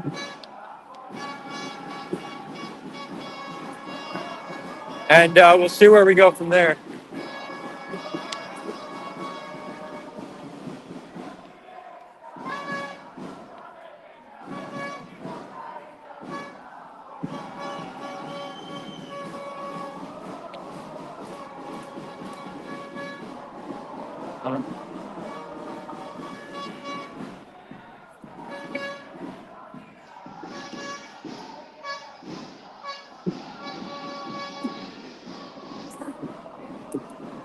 Gillen, you're saying 5% is too high, but you haven't made any case aside from just making the claim. So I could be convinced, but no one, in all the discussions and debates I've ever had, no one has come close to making a compelling case.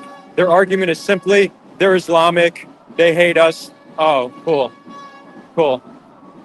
Like none of that, all of that is irrelevant to whether you can change or not. We have peace with most of our Muslim neighbors. The UAE is more religious than Hamas.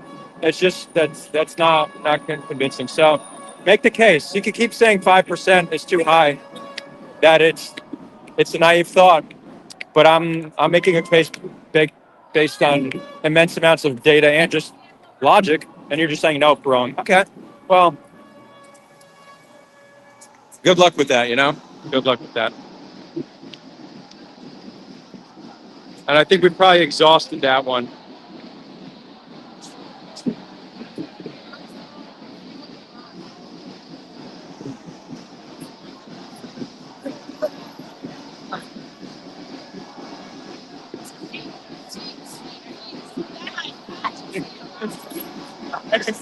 Israel advocacy movement saying they're not more religious than Hamas. I don't. Okay, Joseph, we could bring you on for a string to make the case, but I do not think that's true. I mean, even if you look at like the laws, if you look at the like Sharia in the UAE, is more strict than in Gaza, and in general, Emirati people are on average more religious than Gaza people or Palestinians in general. It's just oversimplistic. The same way Europeans forever have been scapegoating the Jew, we just do the same thing with Muslims. We don't want to reflect on how our actions create an environment that's likely to lead to violence. It's so much easier to just blame Islam. Yeah, Europeans do the same with Jews. We like to do it with Muslims. We don't want to reflect and see how we impose on them conditions that will almost always create violence.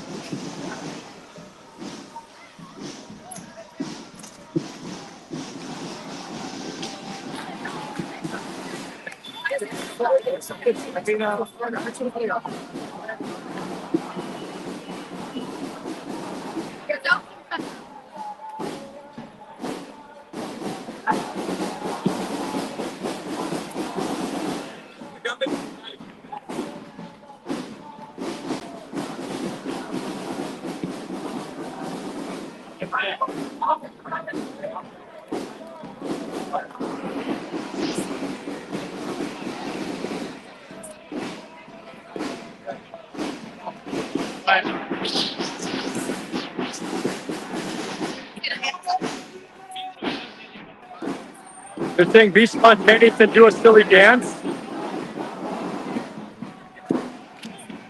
I'll think about it. The problem is it's hard for me to dance and show you guys the dance, right? You would just see the camera moving. So maybe next week when I get the stabilizer.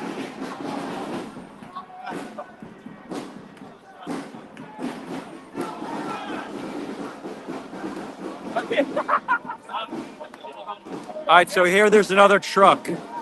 What happens when we get to the truck?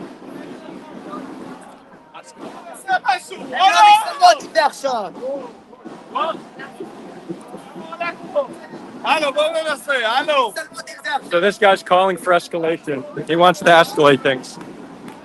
That's the thing. Young men in groups. That's the most dangerous. The most dangerous group of any animal are young men, for sure.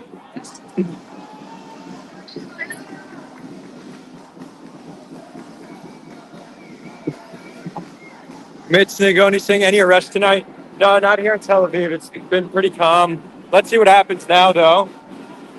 Because look, truck, police, the protesters stopped there. So will they advance?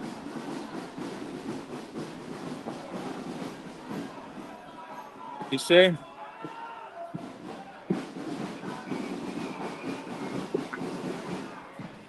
תגידו hi. I don't want to say hi for the camera, but I was trying to get them to say hi. You can see they're standing guard. Oh, looks like they're advancing. Let's see what happens. And then there's more cops over here.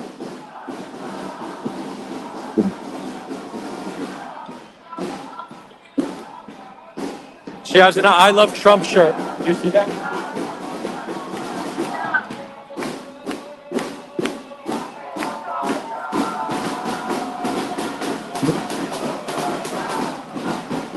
All right, we're going across.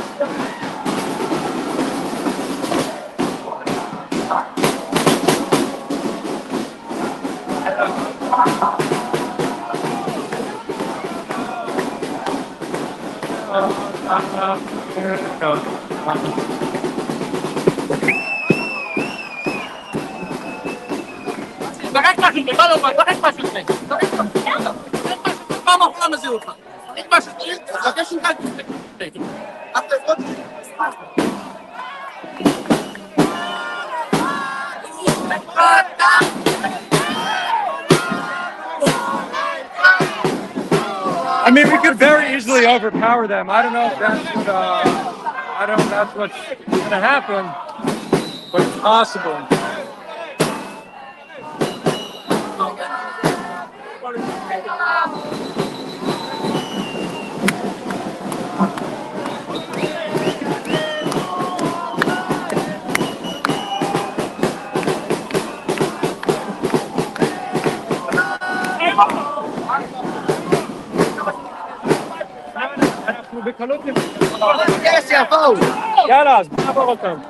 All right, guys, we're gonna break the barrier. We're gonna do it. All right, we're doing it. Ima, I'm sorry, but I have to.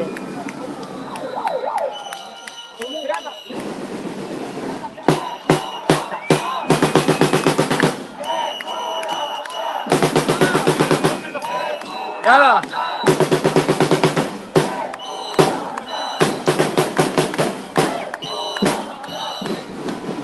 Yalla, go, go, go, go.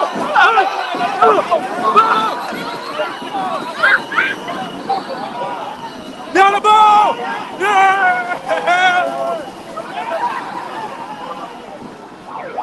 What's up?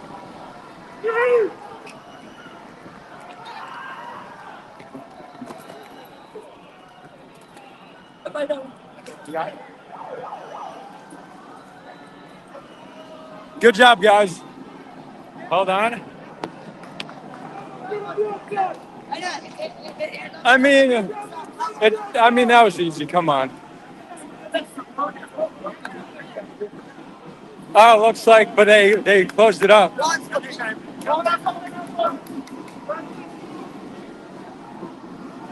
רק שנייה. בוא נעזור להם. יאללה, בוא. They're close, bro. We're going to help our friends get there.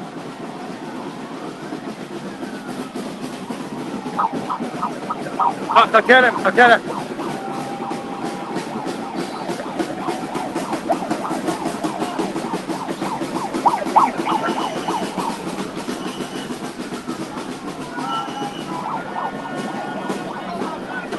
יאללה, חבר'ה, כולם ביחד.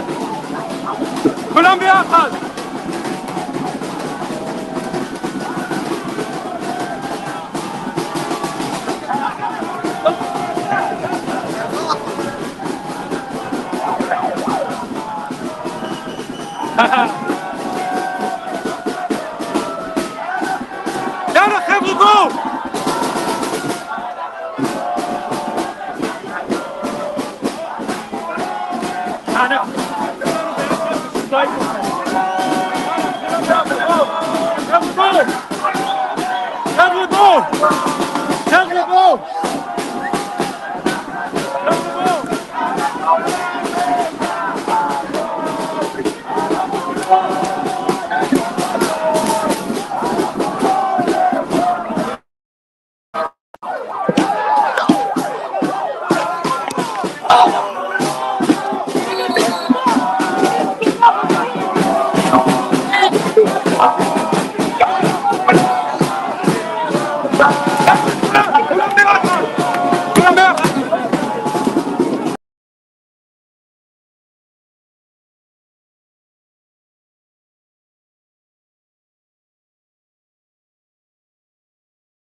I'm trying to lead by example, but not enough for commitment. Go, go.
You guys, I don't know if we got it on camera. Did you see the cop try to front kick me? That was wild.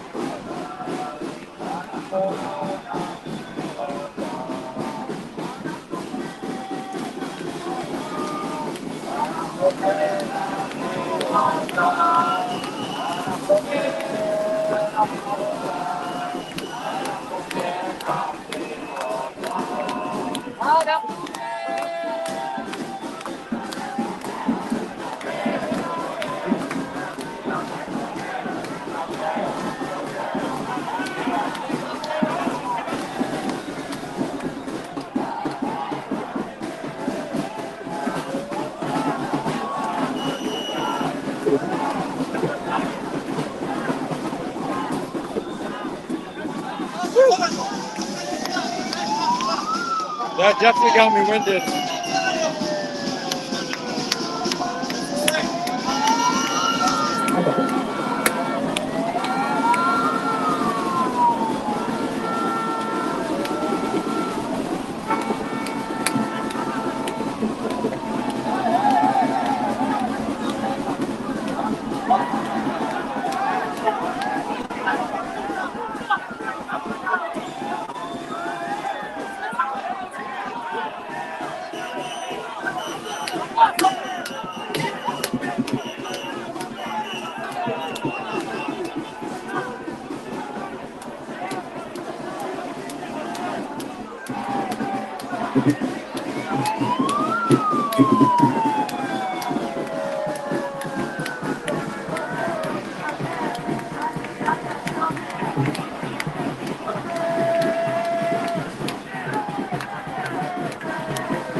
I definitely got a little bruise from that.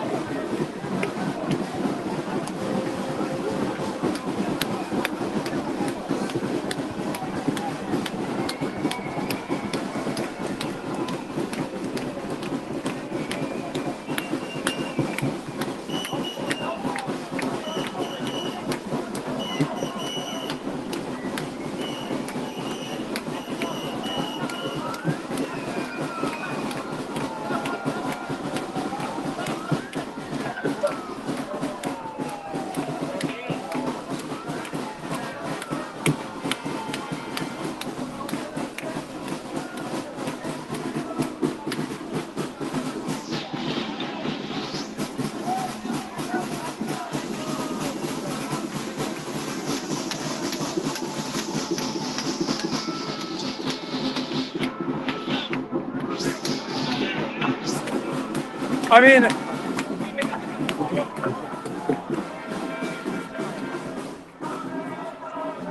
here's the thing. At the very beginning, 20 of us just rushed them, and we broke through. And then, so around 50 got through. The rest could get through. It just requires collective effort from those. They also need to just collectively rush through. But yeah, I can't explain how hard it is for me to fight police while holding a phone. Not to mention, I promised my mom I won't get hurt this time. And I fucked up. But I'm okay. But yeah, they should just rush through. We have strength in numbers. There's no reason why they're just waiting there.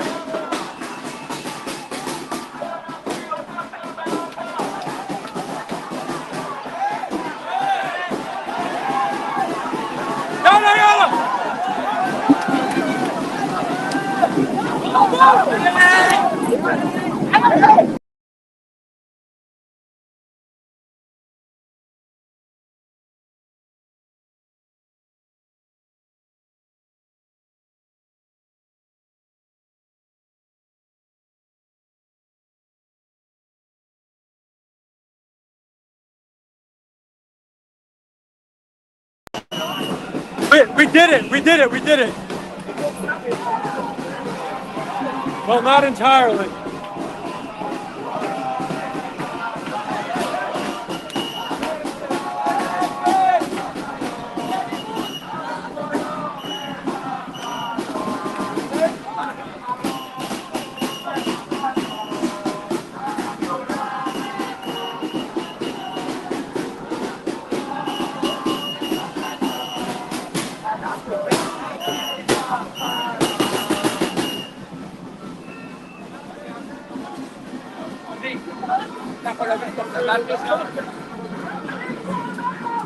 אני מביא את הסנדל.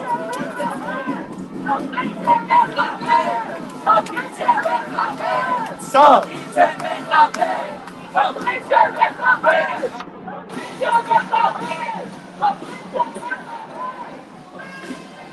I see there's talk about death toll.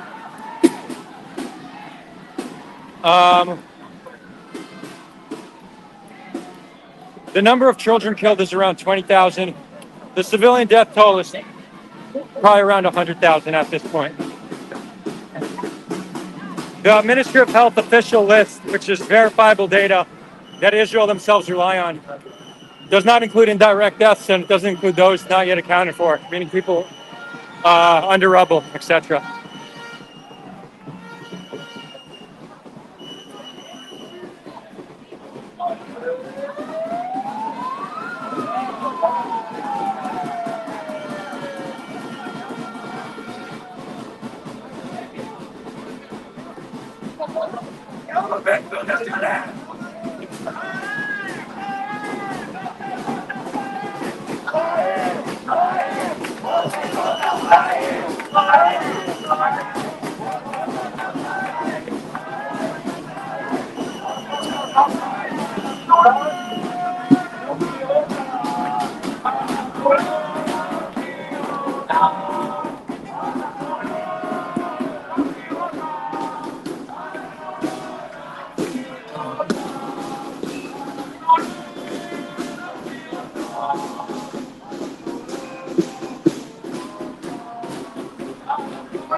Donald Duck, I'm not going to get into the whole death toll analysis, but I've put out many analyses. I've talked about this exhaustively. The Ministry of Health puts out a list that's verifiable by Israel. There's never been any fraud found in that list, despite what some propagandists are saying. If you want, ask me about it in another live stream, and I'll do a deep dive. I'm also releasing another analysis about it, probably sometime in the next week. How many combatants have been killed? It's hard to know. Israel says 25,000, but we have reason to believe that that's over-exaggerated for many reasons. We know that they're targeting members of the political bureau, so it makes sense that if they're targeting them, they'll count them. But we also know from multiple whistleblowers that whenever they kill somebody in a no-go zone, whether it's a child or whatever, they just count it as a combatant.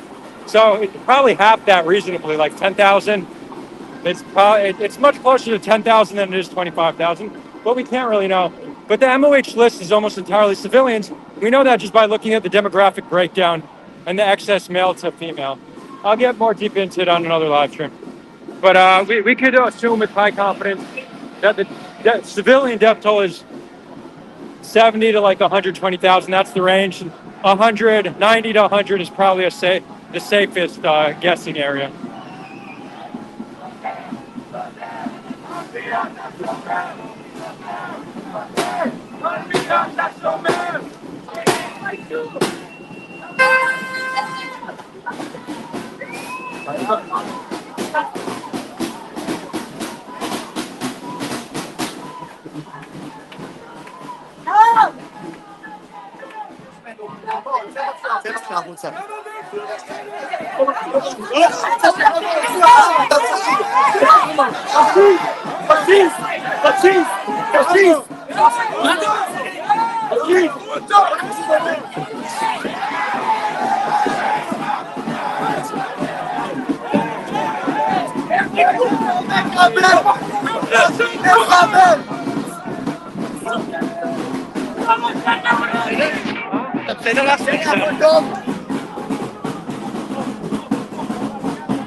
I'm good. Hold on, guys. I wonder how much we got on the screen. Hold on.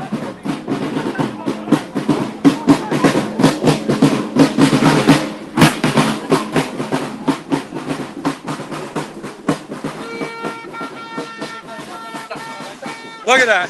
Hold on.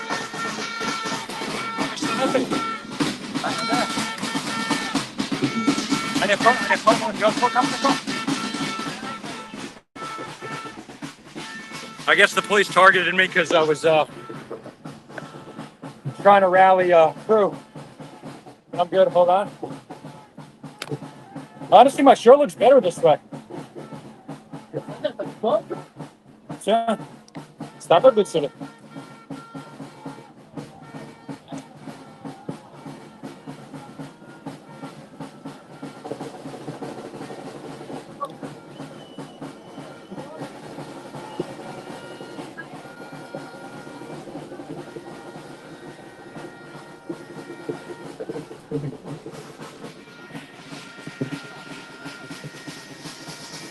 No, Yellen, it's not about trusting Hamas numbers.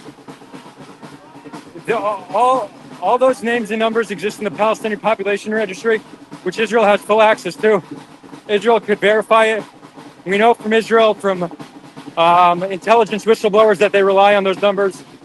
Israel publicly does not deny those numbers. So it's not relying on Hamas. It's verifiable data. That's not only it's verifiable, it's historically reliable. So there's no blind trust here. That's dumb. Don't trust anybody.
Oh, this is amazing.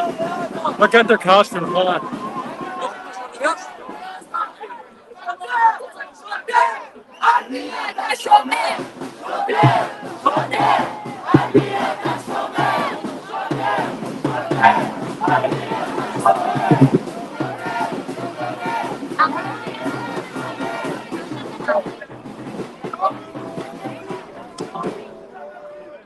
תורידו את המדים! תורידו את המדים!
Looks like a fire's been lit. Hold on.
Yeah, man.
Guys, the camera will probably go off for a minute, but I'm not going anywhere. I just need to take a video of something.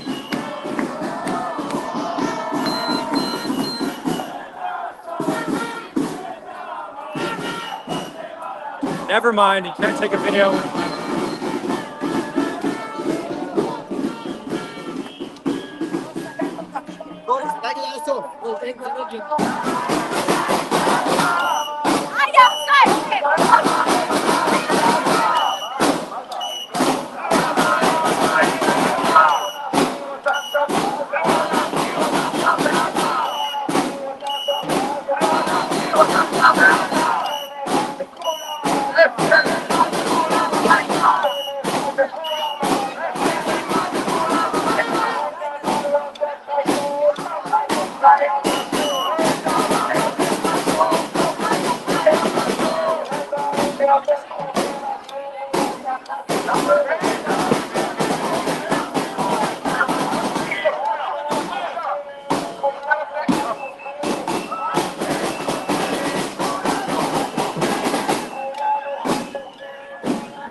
Okay.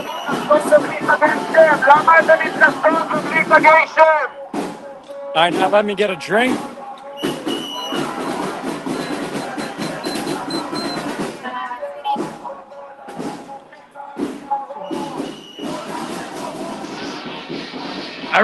I need to stop wearing good shirts for these protests because they keep getting rude.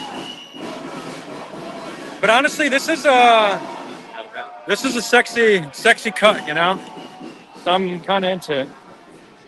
Let's see what we want to drink. Ooh, Arizona iced tea, but it's so much sugar. That's how globalized Israel is these days. But I don't know. Hold on. I need that. I don't think that's going to be a black eye, but my mom won't be happy.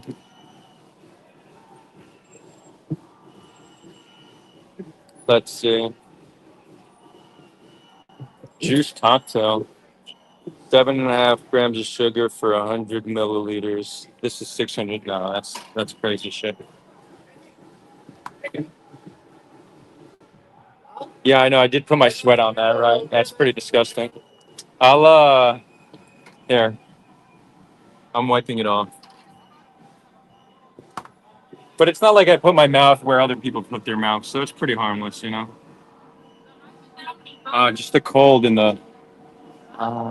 When I was younger, I used to go to the grocery store and I used to stick my nose in the freezer, and you breathe in. It kind of freezes your nostrils. I don't know why that's so fun. Have y'all ever tried that?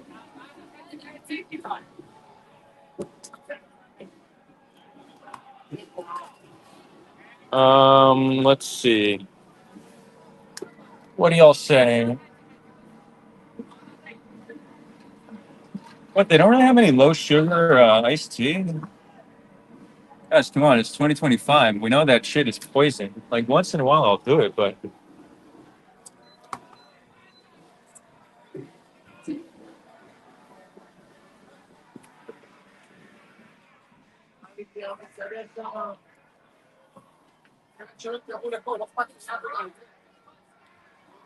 wow, there's some drinks here I've never seen, some Japanese drinks. Look at that. Mentos drink. What? You know, the capitalist machine just needed to keep churning these products, churn and churn and churn. The consumer needs to keep buying. You know how it is. I mean, I love it, but it's definitely destroying our health and our planet. No me batsın ya. Tabii mi? Actually, actually. تغمس سيتا. تغمس سيتا من. ليش ما تصاب لما؟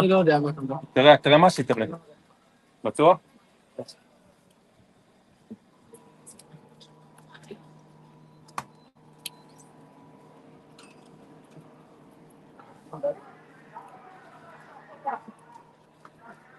Maybe I'll just be a good boy and get water, huh?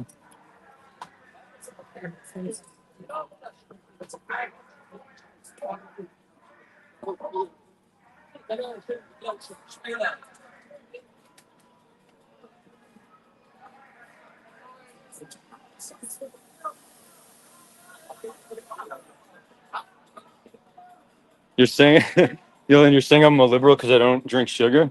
That's not a liberal, bro. I'm 35 years old. I partied very hard in my teens and 20s. The least I could do is take some preventative measures now so I age well enough and keep my mind intact. Sugar actually gives you brain damage over time, but it destroys your brain and body. And I've definitely done my share of destructive stuff. So, you know, it's good to moderate. And I still party, but all things in moderation.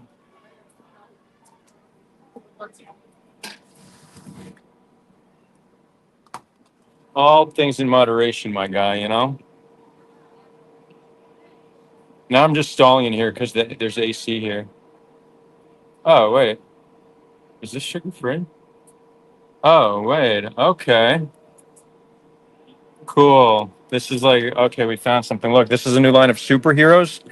Hydration. So it's like electrolytes, 13 vitamins, minerals. Does that have caffeine? That'd be sick. No, it's an electrolyte. Oh, and alpha GPC. Cool. The only thing it's in plastic, so you get those microplastics, but that's fine. Let's do dragon fruit watermelon, right? Ooh, or peach mango. Peach mango. Yeah, let's do it. Maybe I'll buy two if I like it.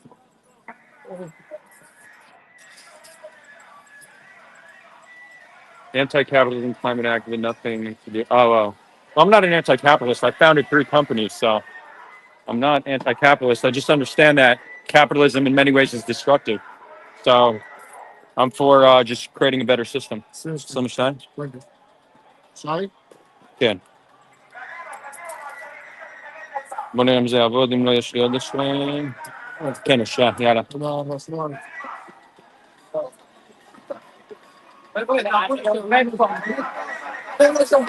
Hello. אני מדבר איתך. סבבה, אני פותח את זה. תעבור.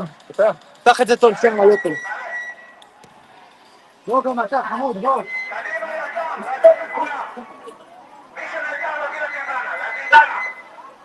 Looks like they put out the fire.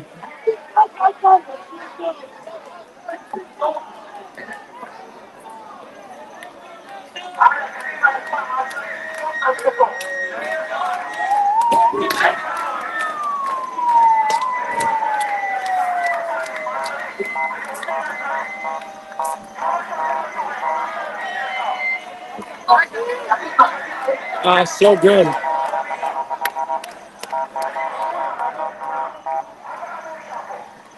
Yeah, I mean, whoever doesn't understand how capitalism is destructive, open your eyes. I mean, any model that has an incentive purely based on profit and not human well-being is bad. There's a misalignment of incentives between human well-being and between what the most powerful people and institutions in society want. So capitalism is good because it lets anybody compete and create, and it elevated a lot of people out of poverty. But clearly, it has its limitations. It's exploitive, and it's misaligned with human well-being. So I mean, we could recognize the good in capitalism and take advantage of it if we're living in a capitalist system. But I mean, you got to be blind if you can't see the destruction of capitalism in its current form.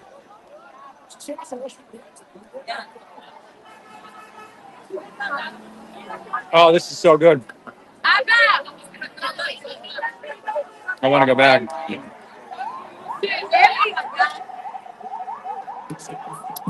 So saying nothing else ever worked is too simplistic. First of all, as we become more technologically advanced and our information systems and our culture changes, it's possible things that didn't work in the past could work today. Second, you don't necessarily need to get rid of capitalism entirely, but you could reform it. So for example, if we could find a way to align incentives between human well-being and the interest of large corporations, media, and government, then that's the single best way to reform the system. So imagine if how do you align incentives? Let's say the amount of taxes a company pays is dependent on certain criteria they meet. Is what they're selling good for people? How well do they treat their employees? Are they selling it in an honest way, or are they being deceptive with their marketing tactics? Is their product harmful to the environment? If they meet all these criteria, then maybe they pay no taxes. And if they're very harmful and exploitive, then they pay high taxes. So instantly you have a system where there's an alignment of incentives between human well-being and profit, right? So there's ways to do it, but the current system is very problematic for many reasons.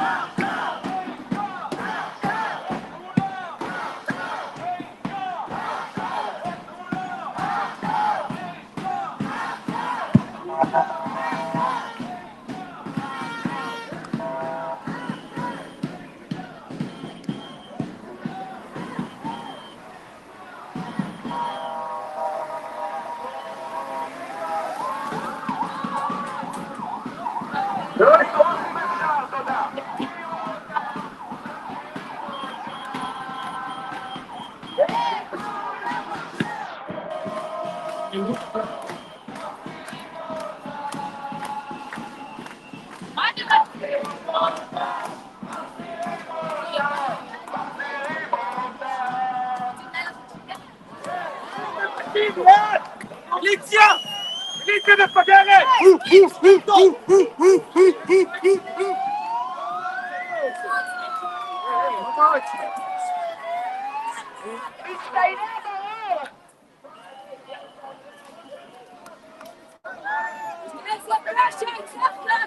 בושה!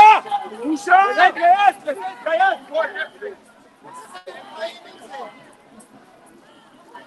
They took away the drums. They're saying shame, shame, shame.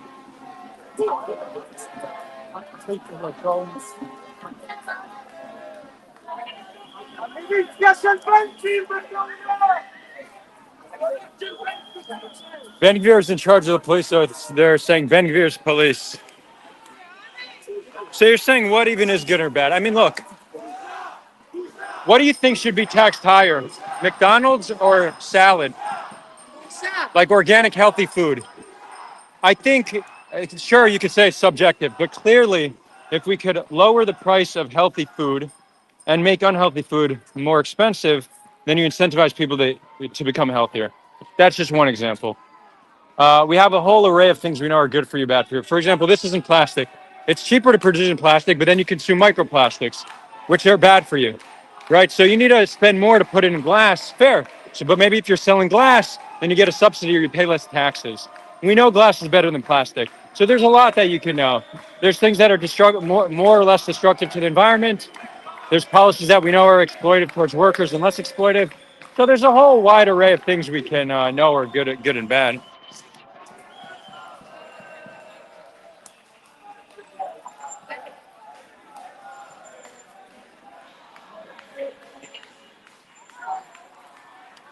Yeah, and Drew says you need to make them accessible. Yeah, a lot of poor neighborhoods have food deserts where fast food is all they have access to. Yeah.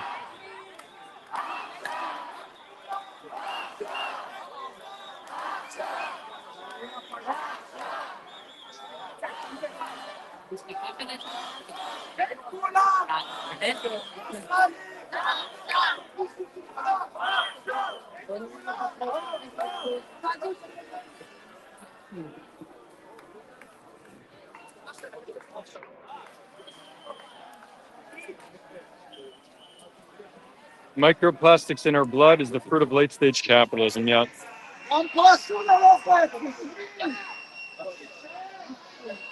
Yeah, I'm pretty sure glass is more expensive.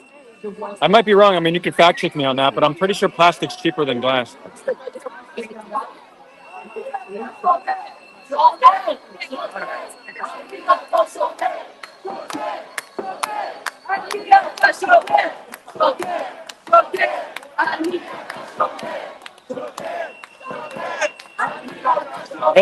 Police, who are you protecting? Police.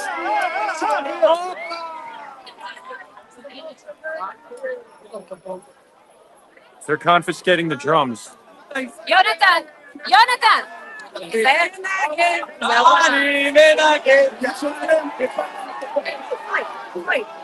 אסור להיות על המדרכה, העיר לא יפנה, חבר עם המדרכה זה לא להולכי רגל, חבר'ה. מה אתם עושים באמצע המדרכה? תגידו זה שטח, אח שלי זה מדרכה. תדור עם האופניים, תדור עם האופניים.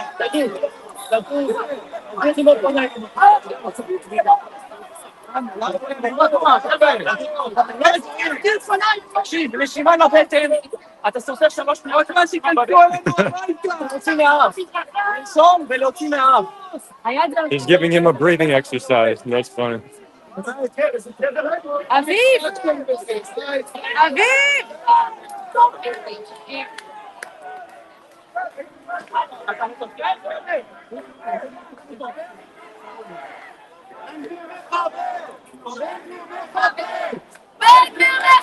Saying Ben Gvir's a terrorist. Ben Gvir's a terrorist.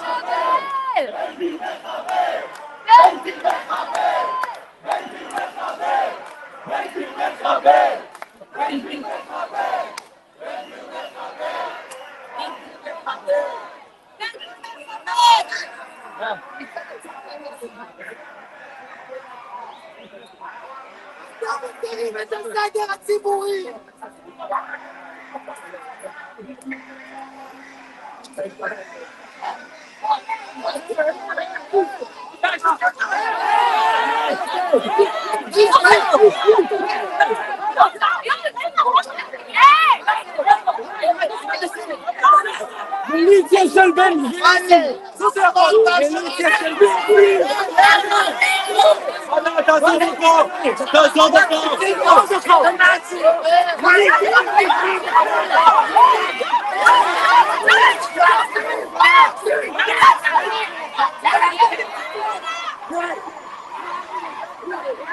I don't know if you guys saw that, but I got to rip a shirt back, motherfucker.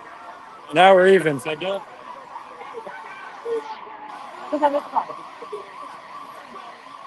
The one thing I will say,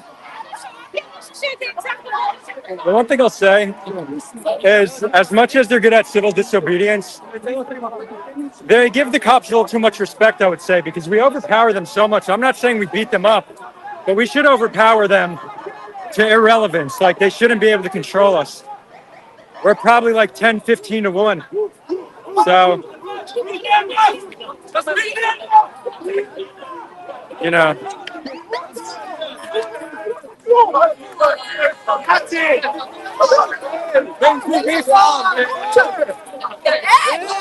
That's it.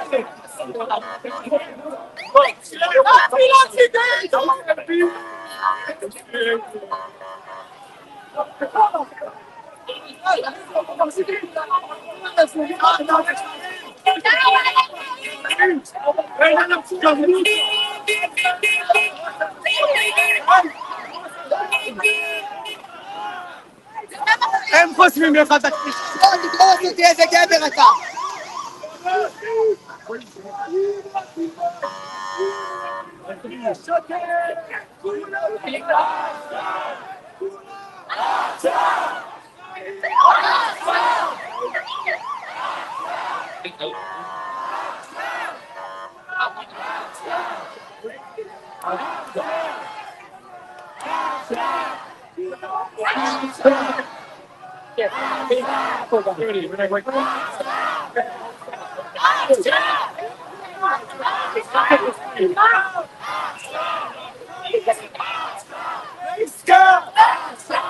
כולם! כולם! בחיים! בעסקה! את כולם! את כולם! בחיים! בעסקה! מי ישלם על זה? עיריית תל אביב? כולם! בחיים! בעסקה! שלם! שלם! כולם! בחיים! בעסקה! את כולם! את כולם! את כולם! את כולם! בחיים! בעסקה! את כולם! את כולם! בחיים! בעסקה! את כולם! את כולם!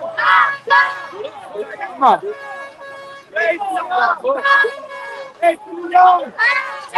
All right, we're continuing. The cops are mobilizing.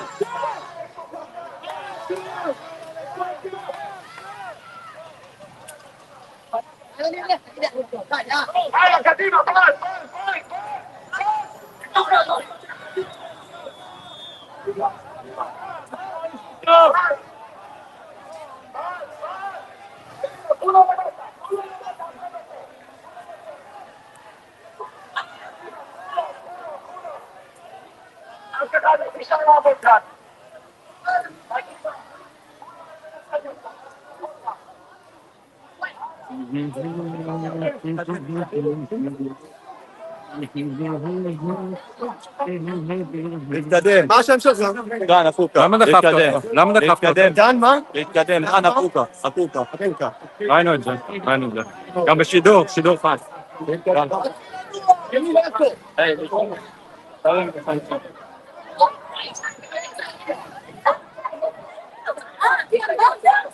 פאק, מה זה? אתם רוצים שהחור? אני עוברת. מה?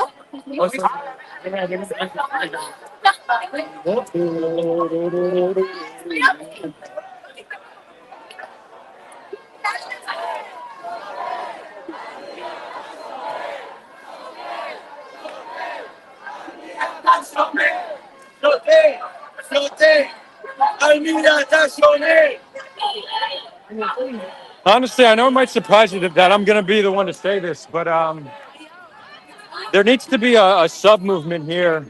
Call it like a mini militia. Nothing super violent, but that can overwhelm the police because the police are given way too much respect because there's no coordinated effort to overpower them. You get like 100 people who are willing to just get roughed up a little bit and take the front line to overwhelm them. It's not a matter of numbers. It's just a matter of coordination. I think that's probably the way to escalate this too, in a healthy way. It's not about hurting anybody, but overpowering them so they can't contain us. Because we don't lack the numbers, we just lack the organization to do it. Like we saw it before when they were blocking us. There was a group of 15, 20 of us who said, "Okay, guys, we're gonna rush through. There's nothing they can do about it," and we easily pushed through them, right? But then, literally, 300 people behind us weren't with us, and they all were being blocked by literally, like 7 to 8 people. Were be able to block a few hundred. Us 20 got through simply because of coordinated effort. So that's something, I guess, some room for improvement to almost make the police irrelevant.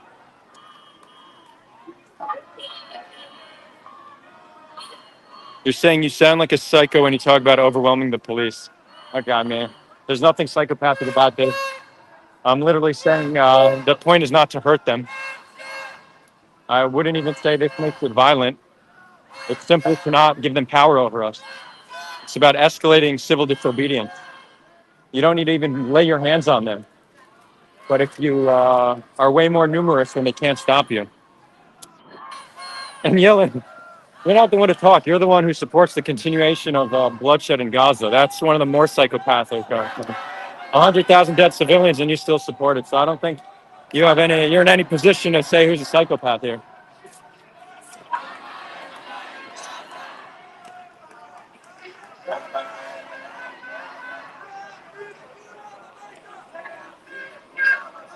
Yeah, the cops are definitely more on the psychos. Well, they're definitely fascist-like. They're supporting an oppressive regime. They're protecting murderers. Yeah. All right, now we're sitting.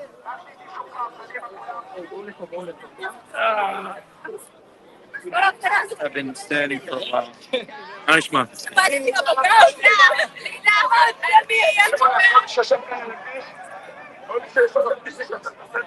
אנחנו הולכים לבצע מעצרים, לקום עכשיו ולעבור למדרכה.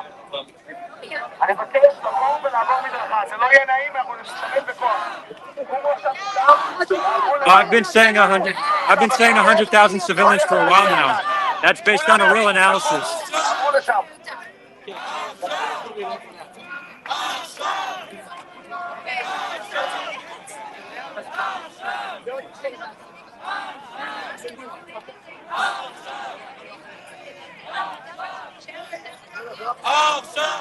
אתם רוצים את זה? תשב את זה מעצר. יאללה בואו.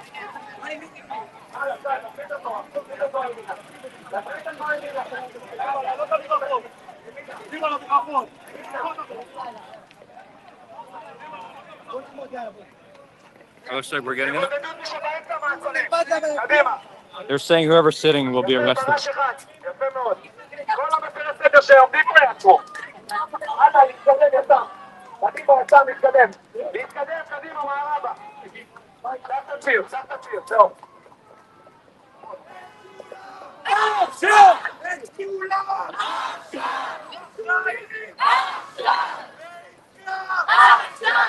You know, it's funny. The people who are upset in the comments that I said we should coordinate so we could overpower police presence. Something I stand by. Not in a violent way, but so they can't stop us. Israel was built on revolutionaries. It was on people not following the rules, on doing what they felt they needed to do to build a homeland for their people. America, same thing, revolution. It was taking it to the man. But now you're just a simple bootlicker. Lick the boot of the oppressive nation. They say jump, you say how high. That's all you are. That's all you support. You support an oppressive regime that has no problem killing 20,000 children and leaving our hostages to rot.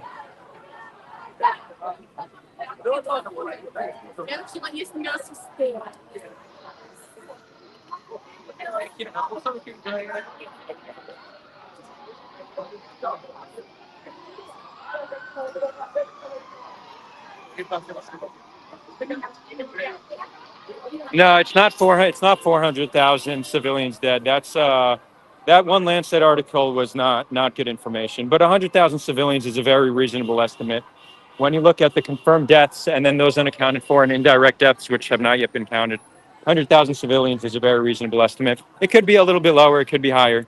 But anybody saying that it's like less than 60,000, anybody saying it's a few 100,000, there's no real basis for those numbers. אני במעבר החדלה, בצד השני. בגלל תלונה תעשו. אני...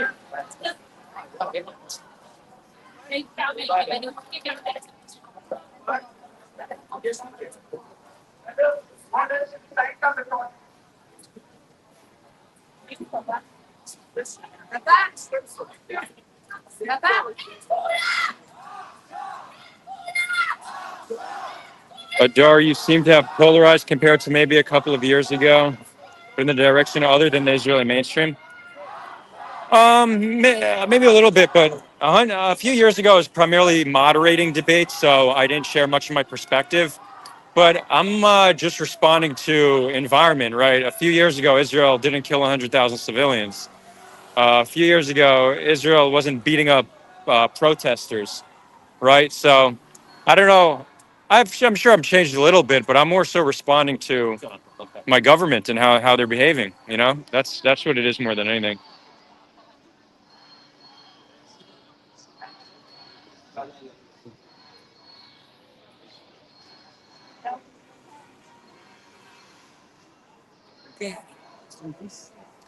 But I've always, ever since I was a little boy, I used to be a right winger back in the day. But I always had like a rebellious mindset. Like they didn't let me walk at high school graduation because I started a rebellion against administration. And I always was bothered by injustice. But up until 3 years after I got released from the military, did I start to recognize the Palestinian narrative and understand that we need to work to humanize one another and find a path towards peace.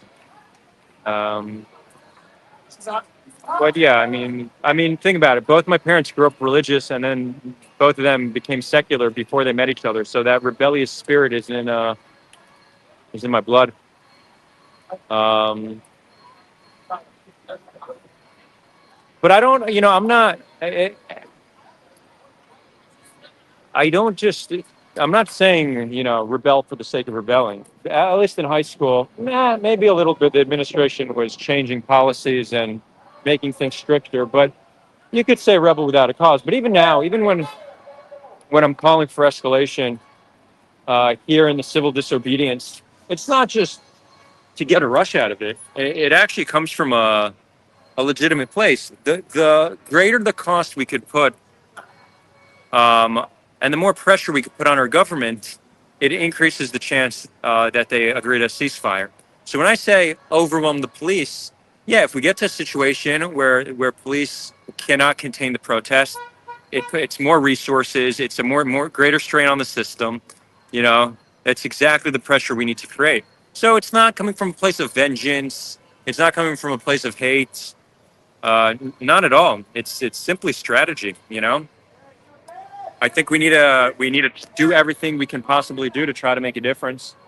And when the police are blocking us, when 20 cops can control like 500 people, that's a problem, right? So I think there's a clear way that we can change that paradigm, and where they would need a much larger number of people. Again, straining the system. I want to strain the system. That's the strategy, right? It's not vengeance. It's not revenge. It's not violence. No, it's simply about straining the system. So yeah, I support that. I support that.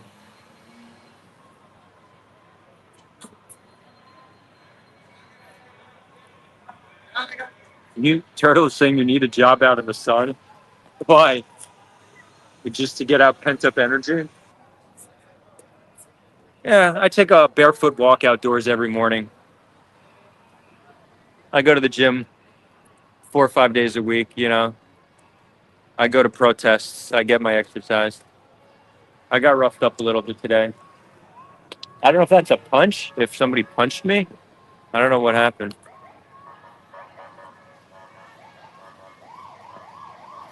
100%. This guy has never had callus on his hand. That's funny.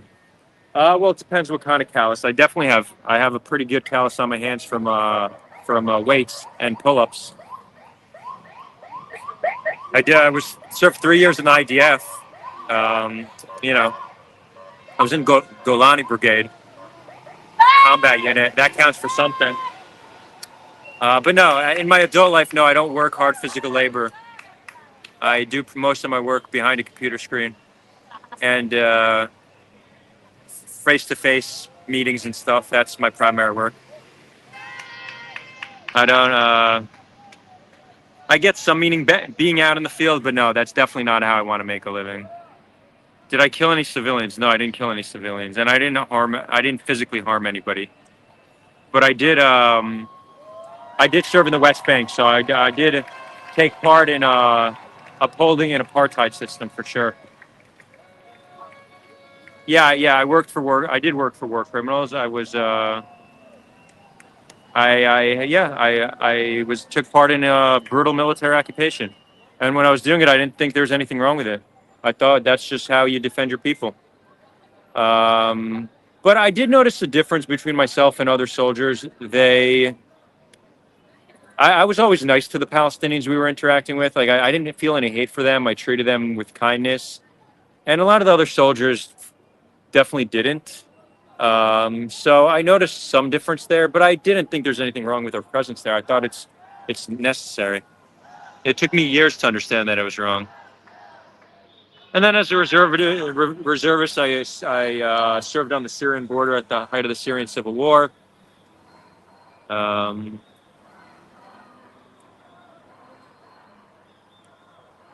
what's funny is I bet a lot of the people here, actually, I don't want to make judgments about it, but blimey, who needs Hamas when we have a DAR?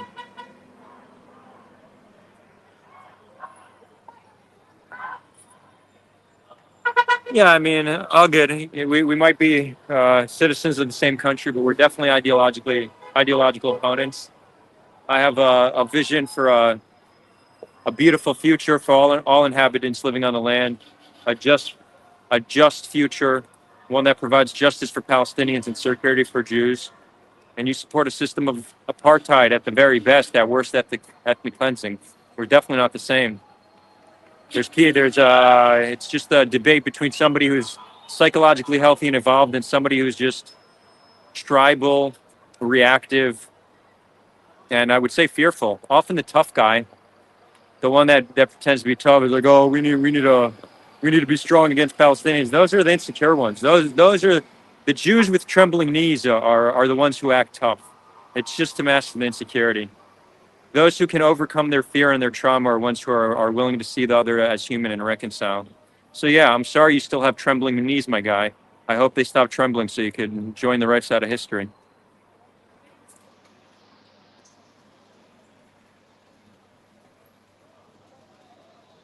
Do you believe the stories about shooting civilians on food lines? I mean, that's well documented. I don't even think it's debatable right now. I mean, there's a lot of propaganda, so some people are denying it. But no, we have countless examples. First, Israel admitted to shooting. We have countless videos of the shooting. We have, I mean, multiple organizations within Gaza, NGOs as well as Gazans reporting on this. We have IDF whistleblowers that reported to Haaretz. And then we have Anthony Aguilar. And, you know, people say Anthony's story doesn't make sense. He's the GFH contractor. Maybe he's exaggerating, but I mean, it's so much corroborating evidence. There's no doubt that they're shooting civilians. We know they are. It's not even a question.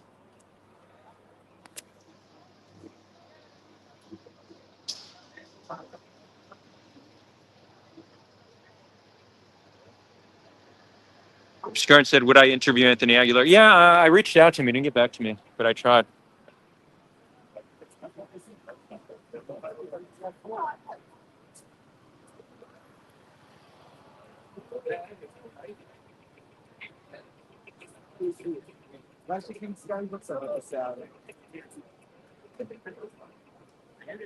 Looks like things are starting to die down.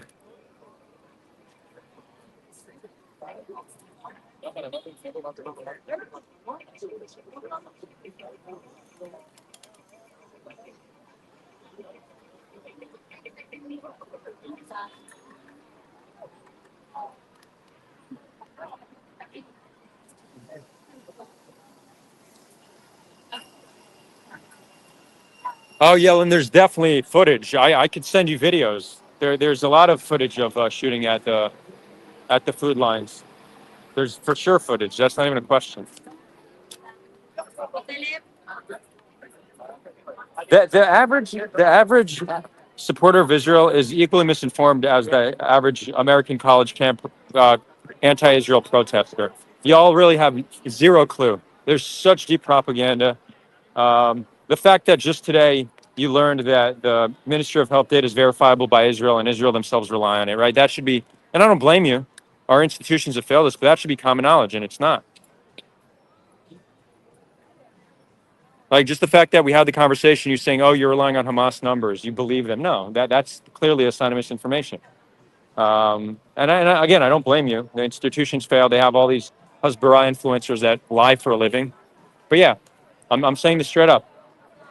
Anybody here who's on the pro-Israel side who hasn't done immense research, and I'm talking immense research, your knowledge level is a college protester. What do you get by doing immense research? If you do the most, I mean, I'm live streaming, but yeah, I can tell about myself that I don't do immense research. yeah. So if you think, in your opinion, if I do the best research possible, Mhm.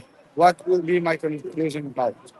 So What do you think? it depends on what. So somebody here is saying, do you think people are actually being shot lining up to get food in Gaza?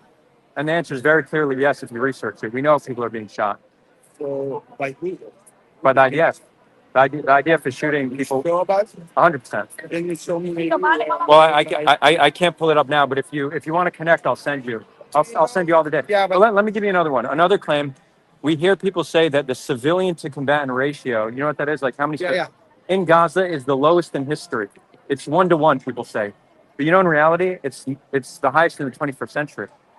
Right? Okay, So, but do you know there's no one who's really know how to say these numbers are correct? oh no. So that's what's in there's ways that you can get an estimate Yeah, through immense research. It I- takes a lot of research. but the people you've never been to Gaza, so you can't really justify No. this. You can. I'll tell you how. So the Gaza Ministry of Health released a name of. Who's Hold on. Let me finish. I know exactly what you're going to say. I've looked into this. I put out many analyses. Okay. They released a list of all the names and ID numbers of those killed. All those names and ID. Hold on. All those names and ID numbers exist in the Palestinian Population Registry, which Israel has full access to. Israel can check those names and see that they're legit. We know from Shmona whistleblowers that they rely on that data. Israel does not deny the legitimacy of that data. I've never heard about it. Exactly. That's what Show I'm me saying. my That's what I'm saying. on my phone. Take My phone. Show me what you say about Shmona Time. I'm interested. Because I'm not biased. I listen No. to the So truth. let's. Show me what you said about that. I'm gonna give you. Shmona Time. Take my Instagram or my Twitter, and I'm gonna send you all the information you want. You can find it now. I could tell you it's כתבה מ-972. 972 מוצאים משהו? And type 972 Ministry of Health. But I'll give you my Instagram and I'll send it to you, okay?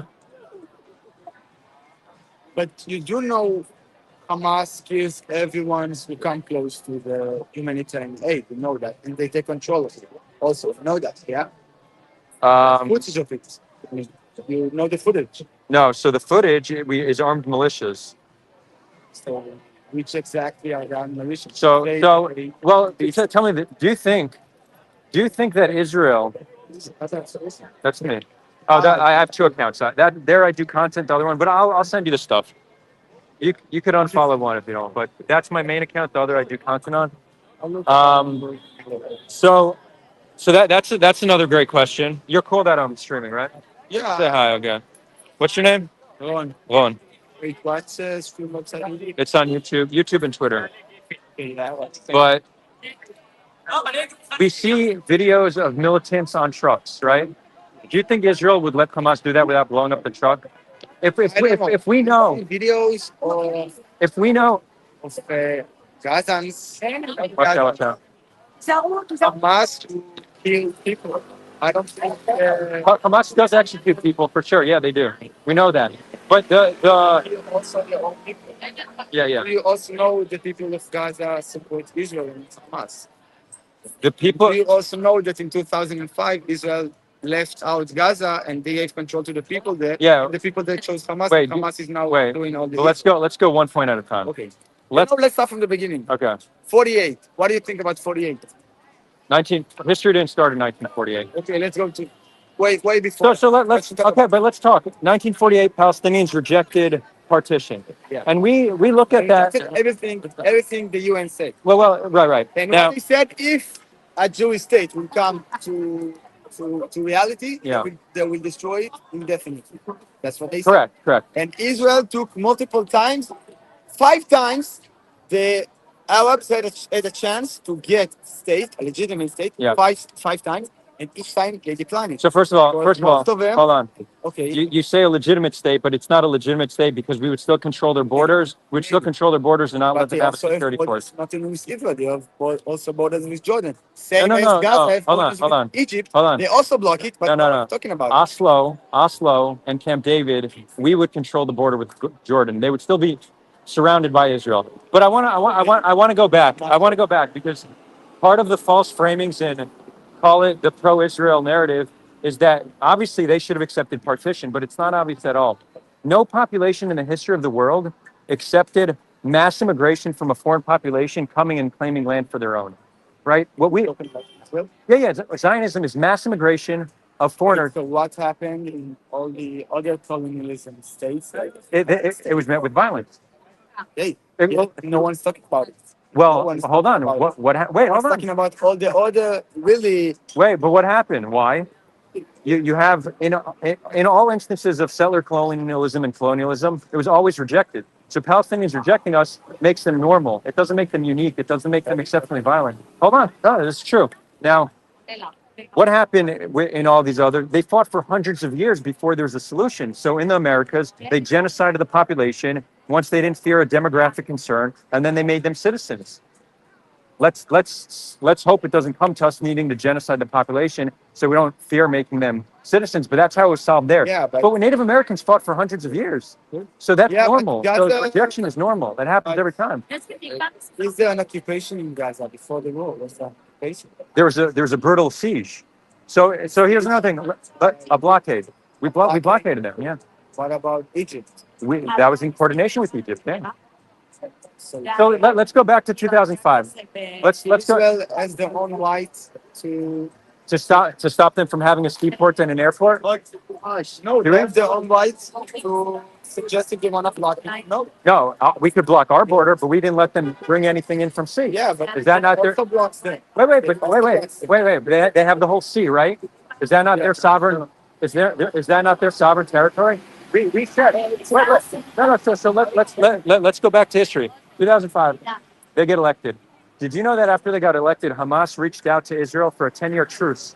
They said, let's negotiate a 10-year truce. And some of their leaders said we could even expand it to 20 and even a 50-year truce. Also, Israel gave them money. Hold on.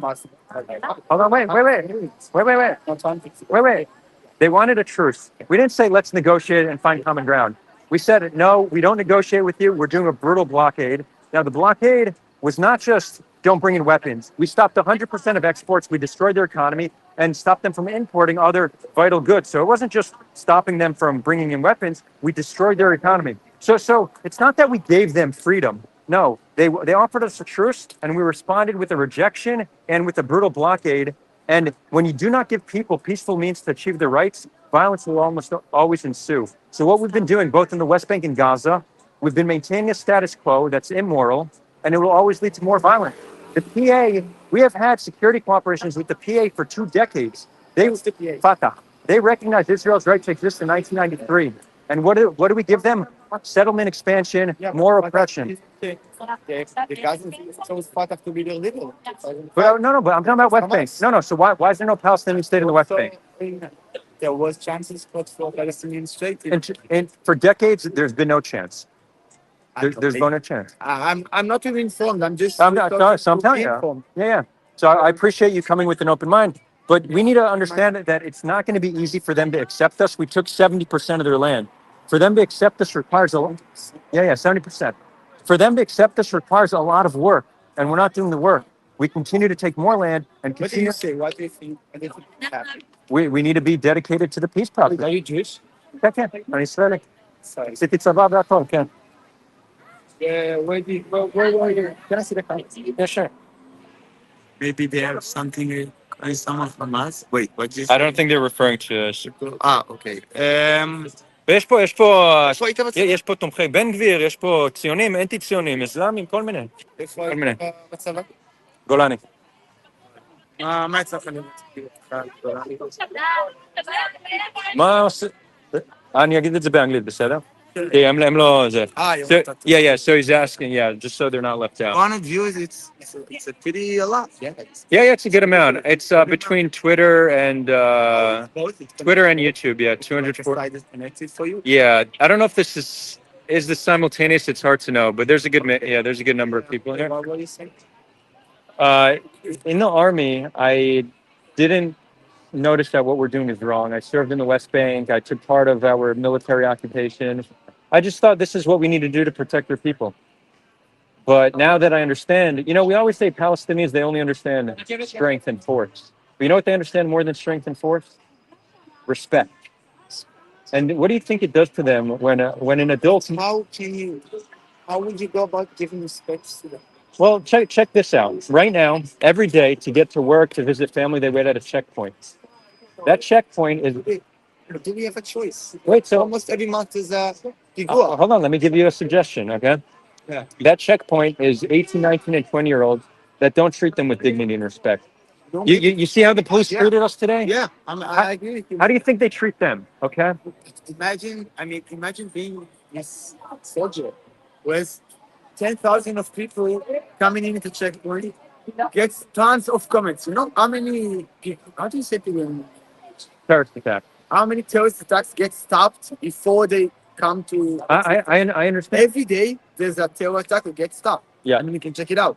So imagine being this soldier with 10,000 of people coming into this border, and he needs to check everyone out, check who's well, I think you're giving, I know it's tense, but you're giving a justification for why we can't treat them with respect. Oh, but Let me give you a suggestion. What I think we should do. We remove the military. You agree with me? You can see why it's hard to act in What? Yeah. It's so tense. I understand why it's hard, but solving this is going to be hard. We need to do hard things. Yeah, but you can't. Wait, be negative. Hold on. I don't know. Be positive. Hold on. I'm trying to give you a suggestion, and you're being negative. You keep saying why we can't change things. We need to recognize. We need to recognize that things are bad in order to fix them. So I gave you a problem, but I'm coming with a solution. Okay. We need to recognize. I'm not just focused on problems. We replace the IDF with a civilian peacekeeping force that is both Israeli and Palestinian, that they're highly trained, that they speak Arabic, and they treat everybody with dignity and respect. Both Jews and Palestinians view them as protectors. Right now, the military is seen as a protector to the settlers and an oppressor to the Palestinians. We create a security force that is a protector of both people. And I got you. Paradigm shift. And that's a shared institution that pays them good salaries. I know. You don't need to you don't need to say the lay down your arm trope, because I'm not saying lay down our arms. I'm talking about reforming our security that it's not oppressive. How can you pushing part? Yeah, I agree with you. It's very complicated. I'm not really complicated. But from my standpoint of view, I think about how can you really, it's impossible to negotiate with terrorists. Not right now. No, it's definitely not. Aren't terrorists? No, it's very possible to negotiate with terrorists. The PLO, that was what Fatah used to be. The PLO. They used to be more extreme than Hamas. Why did it? Oh, they were. The Tevach Minchen, Arafat Tevach Minchen. That's the PLO. They were more extreme than Hamas. We negotiated with them. They recognized Israel's right to exist. And 20 years we have security coordination with them. The history is. Why can't we? Well, because we refuse to negotiate with terrorists. Right now, we're saying no. We're not looking for a solution. We've had Netanyahu for 2 decades, and he refuses to negotiate. We have even the founders of Israel were terrorists, and we moderated over time.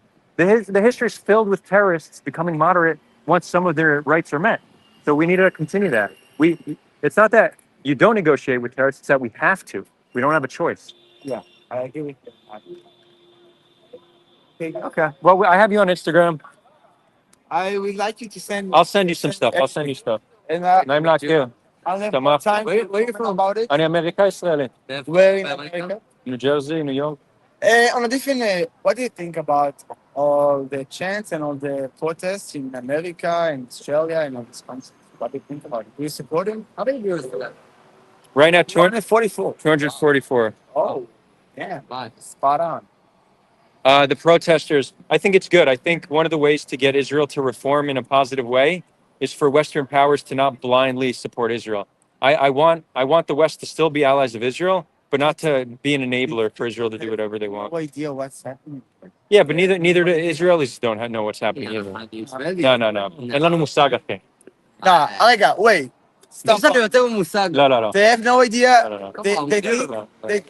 They don't have any idea that we live with Arabs in Israel. No, You know what's that's true. But if you talk about Yeah, but it's a. You say it's true, but it's a very good. no, that's fine. They don't have. They Fine, don't have any idea. that's true. that millions of Arabs They in are Israel they feel. are very ignorant about what's happening in Israel. That's true. So they're ignorant. Yeah. But if you the average Israeli, if you're talking about what's happening in Gaza, and even stories about the Nakba, 1948, what's happening in the West Bank, the average Israeli is very ignorant to what's actually happening. What's happening in Nakba? Because in my opinion, what happened? Okay, you go first. What happened in Nakba?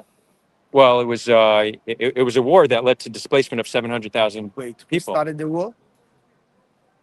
Well, it was a continuation of violence that was going on for decades, and once. Oh. No. Yeah. Hold on. Declaration of Israel happened. No. There's violence. Seven of country. No. You see, there we go. That's exactly it. That's not what happened. So there was the Declaration of Israel. Any Wait. non-biased No. news said it. I'm telling you. I'll tell you what happened. So Okay. first of all, there was violence between Jews and Palestinians leading up to the declaration. Yeah. So it's not like it was peaceful and then the declaration of violence but happened. before that, we tried to come with them to a resolution for both countries to coexist. Yeah. Yeah, I mean, we also rejected multiple agreements, but well, let's talk about the violence, okay? So there's back and forth. It's important to say that we both. We- tried to but get we- to we a all- country we- where they said we'll never in Israel. I already explained why. Yeah, but the League of Arabs said no matter what, they don't want an Israeli country. Okay, but the Arab League But has it's offered us a two-state solution 5 times since the year 2002. So most of the Arab Yeah, world but has. talking about 48. Okay, So no. we say why the war started. I'm telling you now. Okay, wait, hold on. So let's get there, but at least listen. I like 'cause to talk. Thank you very Okay. much. But I'd be happy for you to send me all the. I will. And if you ever want to talk more about 48 and understand it in a more nuanced way, I'd be glad to. because we're convinced we're the good guys and they're the bad guys. It's more It's not even it's about more that. complicated than Yeah, that, of you know. course. Never like that. Thank you. But it's been amazing. Nice to meet you. נעים חבר'ה.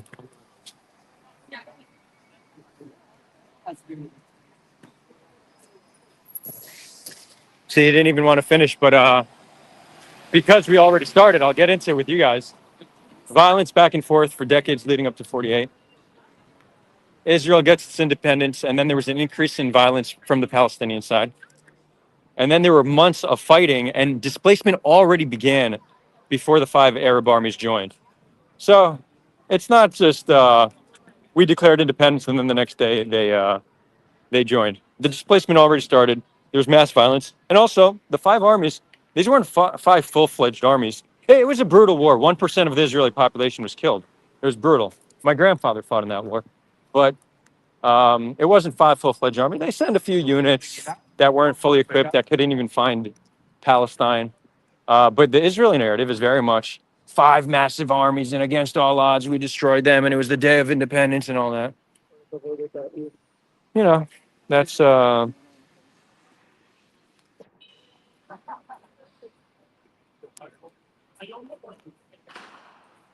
yeah, I got roughed up, huh? Okay. Your granddad would be disowning you today. No, my grandfather, after that, he became a pacifist. His best friend was shot right in front of him. I don't know what his views would have been today, but he was a pacifist in his later years, so I'm not sure he would disown me. And I mean, my other grandfather, who's a far right winger, is still alive, and he hasn't even disowned me. So, Dylan, do you believe in God? You're asking.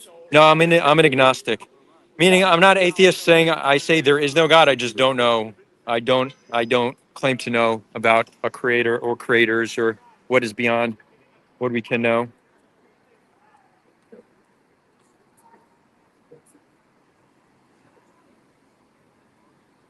But you see, it's interesting. So those guys are pretty standard Israeli.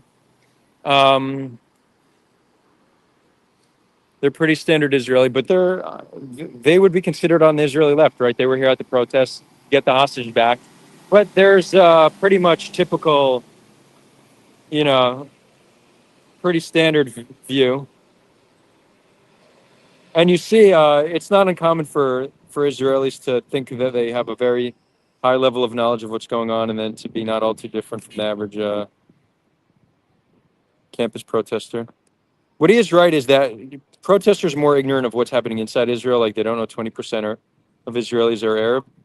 But in terms of what's happening in Gaza, the average Israeli is just as misinformed as the average protester. Shalom.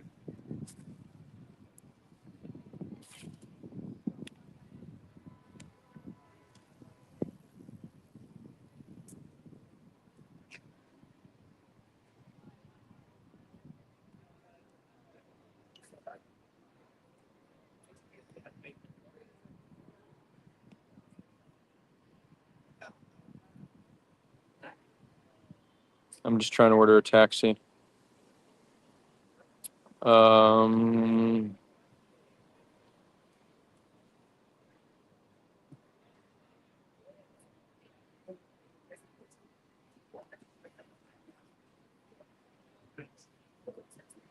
well, that was exciting.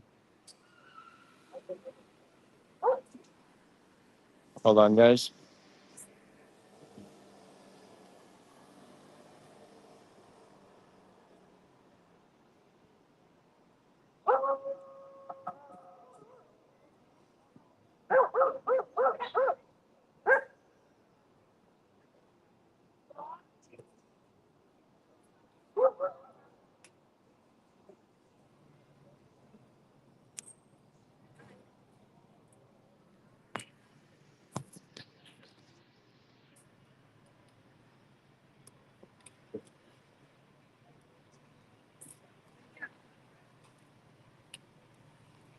Enoch says, all I can say is that it must suck to be you being so full of self-hate.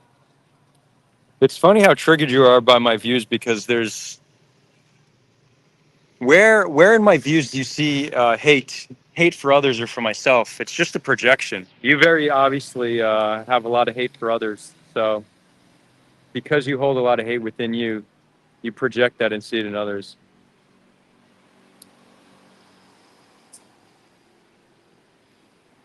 Even the worst. The way do I spread hate about?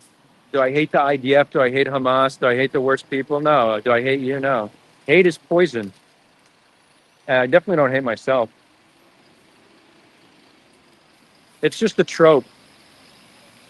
Anytime there's somebody that it's part of the one of the Hasbara tactics. There's no way somebody can possibly disagree with the mainstream Israeli narrative, so they must be self-hating. I mean, that's the level of sophistication y'all have in your arguments. Because it's just, you guys, I mean, to put it simply, you're just intellectually shallow. Psychologically unstable, intellectually shallow. I mean, let's be honest, my guy. You guys,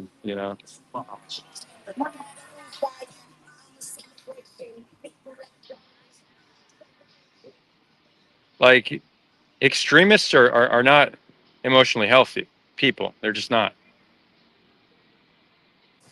Although, I'm actually not, maybe I take that back.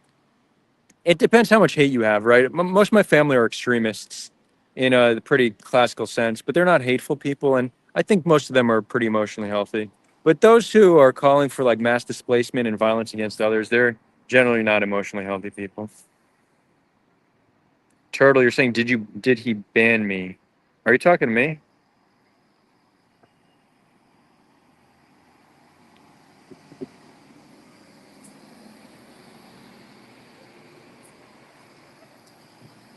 Blind loyalty is a criminal code. Yeah.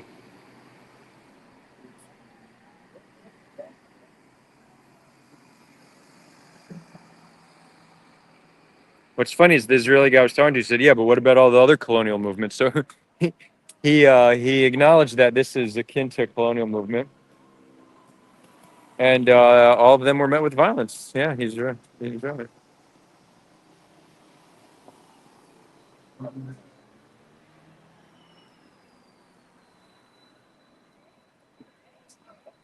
Fahd, you're saying even you are misinformed on some aspects. You say Israel has access to the civil registry when, in reality, Israel is fully controlling the civil registry of Palestinians. Um, I don't know. To some extent, yes. So if they want to make a change, if they need to make it, if somebody needs to get an ID card or they want to make a change to the registry, Israel needs to approve that. So there's control, but whether you say access or control doesn't matter when it comes to talking about the Ministry of Health data. All that matters is that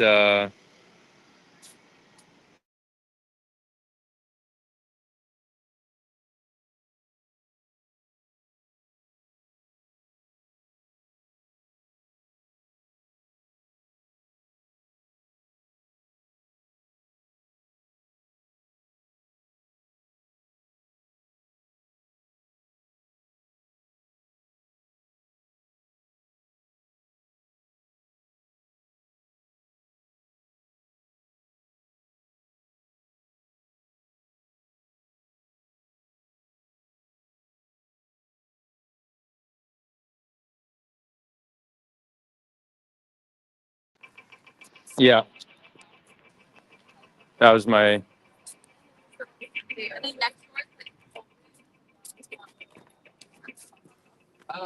אהלן, כן, כן, הכל טוב, הכל טוב. אני בשידור חי, אז אתה תשמע אותי מדבר קצת. לא, הכל טוב. אתה יכול גם לדבר, אתה רוצה להגיד משהו בשידור, באנגלית?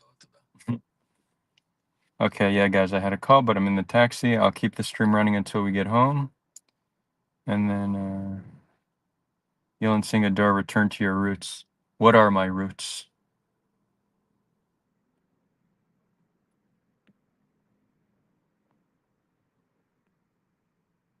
Turtle Sing, how are you streaming? What do you mean? On my phone. Is streaming easy? Well, I'll put it this way. אני יכול להדליק פה טוב? Okay. Streaming from my home is definitely easy. It's sometimes hard if I'm multitasking and debating and reading comments. There's like a multitasking nature to it, but um,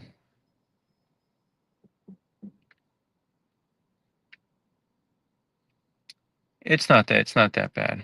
It's not that bad. Um, Streaming when I'm at the protest is definitely harder because it's loud, so you want to get your message across and you need to talk over the noise and there's a lot going on, so you need to know what to film. And then whenever I'm getting roughed up by the cops, it's hard to resist police with one hand. Uh, so that's probably the biggest challenge, that pretty much every time they rough me up a little bit. And it's probably somewhat connected to the fact that I only have one hand. I can't even like properly protect myself. I mean, I could certainly stay out of trouble entirely, but I think because I'm marching, I don't want to give an excuse. I just I get captivated by the energy.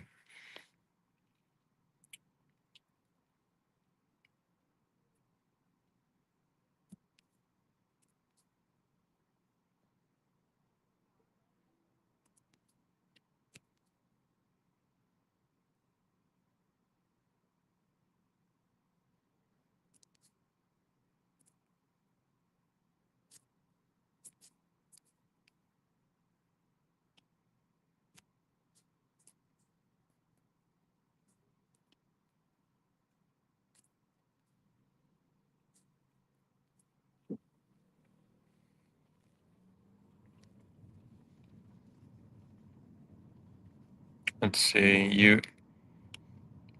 150,000 Jews were displaced from Iraq. My family had money and 6 houses. Why the UN never talked to me?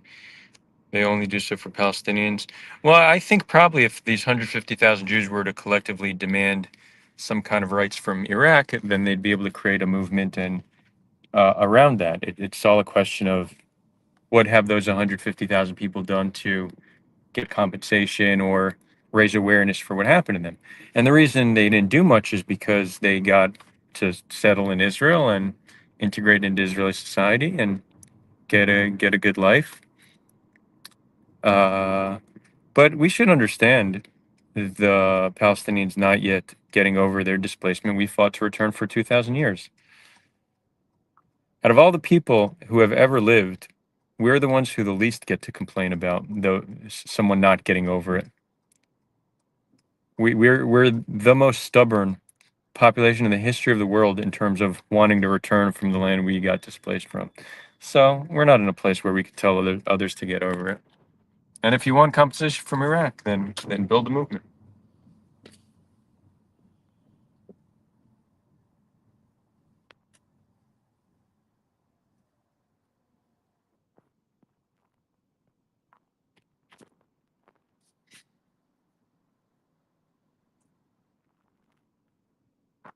Did you lose your hand? Oh, I'm saying with one hand. Oh, no. No, I'm holding the phone. I have both hands, my guy, but I need to hold the phone so I don't, you know, it's very hard. I mean, we'll see. I want to look at this in the light, but I definitely have some mark that my mom's going to be upset with me because I promised her I won't get hurt this time. Well, I didn't promise her, but I told her I'll do my best. Yeah, I'll even talk. Like let's reflect on even call it the more a side of me that is often not reflected when I'm live streaming from home, right? And it's something very captivating and even intoxicating that I think some people are more prone to.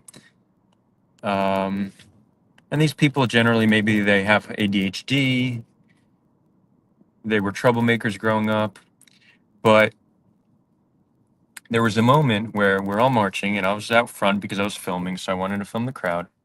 And then we got to a place where there were 5, 6, maybe 7 cops blocking a pretty small area saying we can't go through. And then I saw some guy say, should we just push through? And I look at him, I said, it was very obvious that of course we should, right? If we could, why wouldn't we? So him and we rallied up a little crew and we pushed through. So whatever that part in me that got excited by that and was very quick to be part of that is, I think, something that is potentially is good in some situations, but also is potentially dangerous, right? It's part of that mob mentality that young men, and I don't know if I consider myself a young man anymore, but that young men have that can lead to a dangerous level of chaos, right? Like a riot after a sports game or even a pogrom, right? It's a similar energy to that. Here it's just directed to something very specific. It's like, okay, let's just push through the police. But that feeling you get, the let's do it, how alive you feel, it's a similar energy I think that people have when they're doing very destructive stuff. So I just want to be honest that I recognize that I do have some of that in me as well. And I imagine, I don't want to say most people, but many of us do. So it's okay to have that within you. And it's even okay to channel it. Just channel it to means that aren't bad, right? So if you're going to do it do it through peaceful means that aren't harmful, that are for a greater cause, I think it's okay. What's the bet that Adar has a Che Guevara t-shirt and a baseball cap? I do not have a Che Guevara shirt, so you're wrong. Not surprised, Daniel, because wrong is just your. That's just the name of your game, huh?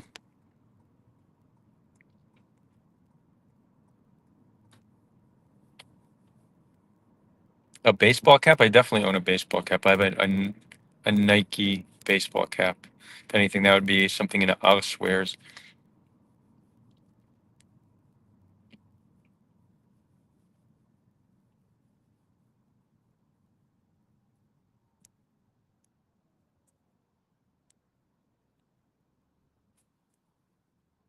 How do you have your name? So you're saying, how do you have your name on your screen while streaming it on your phone? Well, I use a streaming software called StreamYard, which allows me to stream to multiple different platforms. So this is also on Twitter and Twitch, and I think LinkedIn as well. And I wouldn't put a name, honestly, because the name of the channel is my name. But in order to, you need to put a name on. So they don't give you a choice. Ayalon saying, return to your Torah roots. I do come from a very long lineage of rabbis. So I definitely have deep Torah roots. Right on my mom's side, we tracked our lineage to Baal Shem Tov. And on my dad's side, I'm the 10th generation grandson of Moshe Meislish, who is a famous rabbi and a spy. He was a spy in Napoleon. He made Aliyah in 1812. So I'm technically 10th generation Israeli.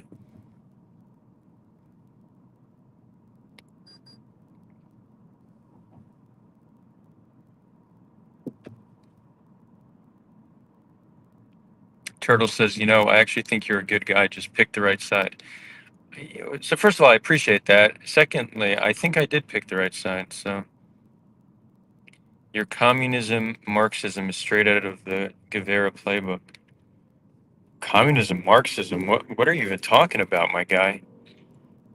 I've never promoted any form of communism and Marxism. In fact, the most prevalent ideology today that's influenced by Marxism is the woke left, which I constantly rail on because I'm definitely not woke. I think woke is a garbage ideology. So wrong again, but I guess that's not surprising.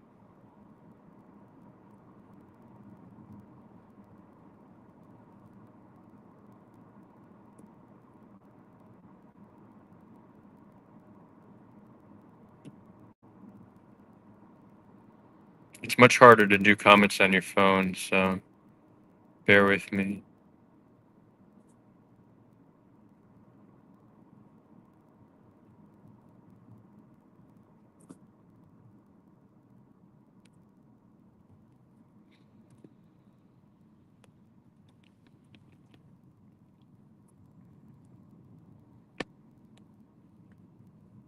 Drew's saying it's disgusting what nationalism could do to people.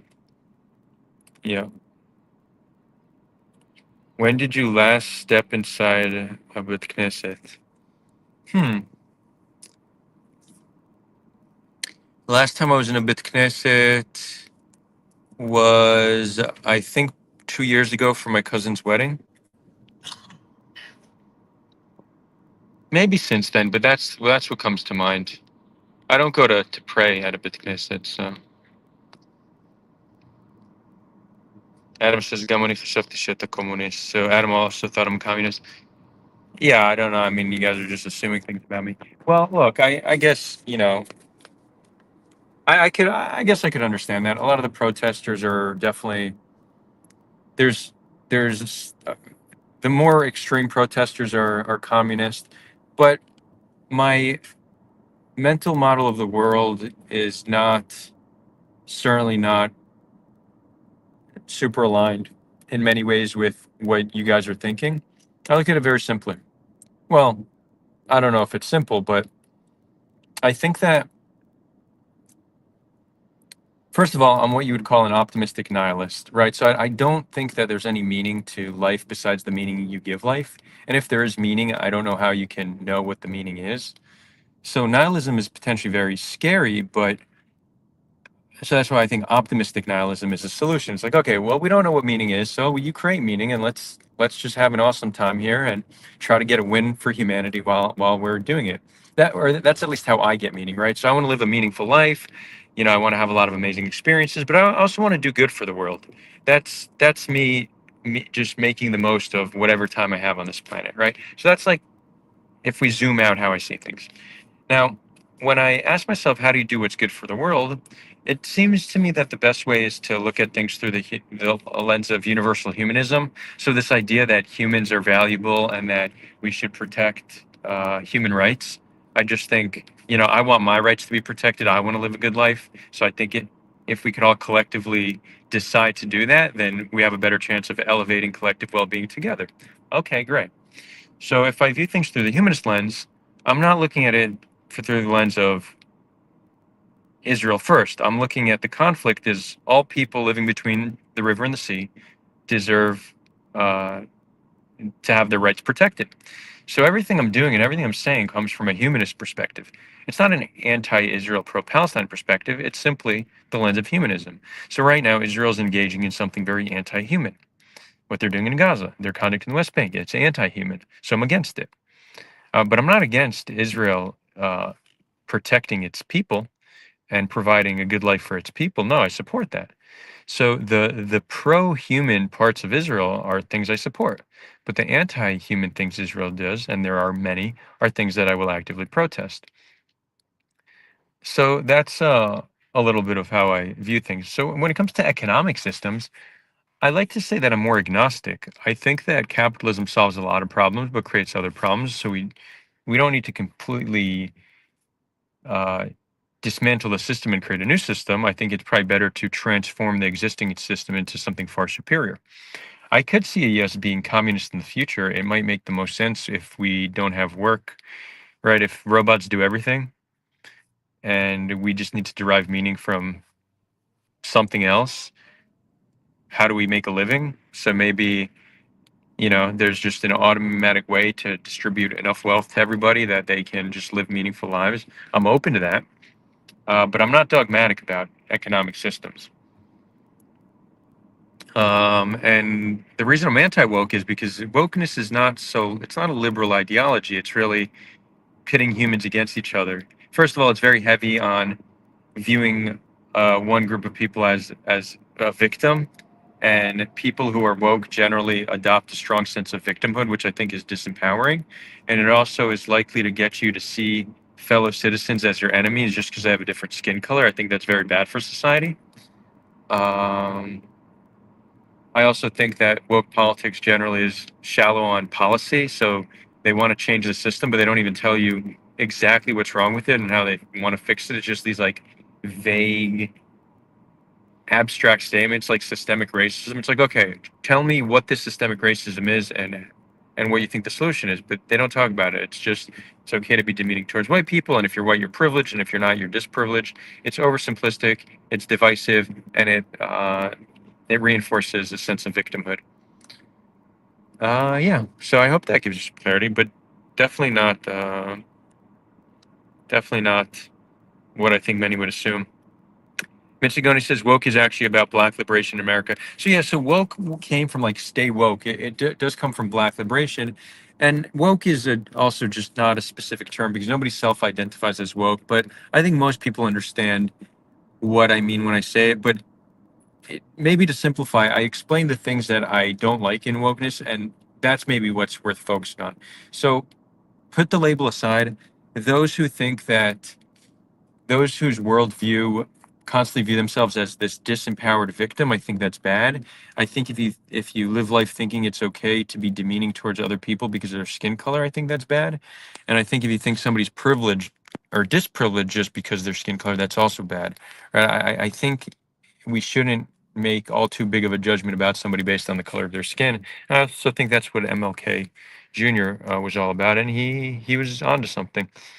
So I'm okay to put the label aside and just describe what these qualities of this ideology are that I don't like. And we see that in other places, like the the Jewish activism movement is also very very woke in many ways. How they, criticism of Israel, they label anti-Semitic. There's a strong sense of victimhood. There's a lot of these same qualities and tactics that I just think are harmful to Jews and harmful to fostering greater understanding between people. Yeah, you're saying it has nothing to do with LGBTQ, although they made it about that. Yeah, yeah.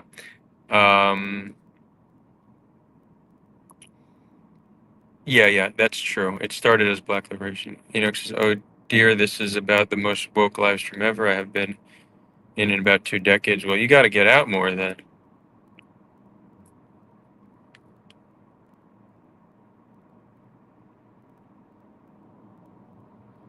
Elon says Hashem misses you. Okay. Well, send Hashem my regards. Turtle says, should I learn Hebrew or Russian? Well, it depends. Where do you live, and what are your goals? I'll give you my thoughts if you tell me that. But yeah, tell me first. Tell me where you live, and I'll tell you what language I think you should learn.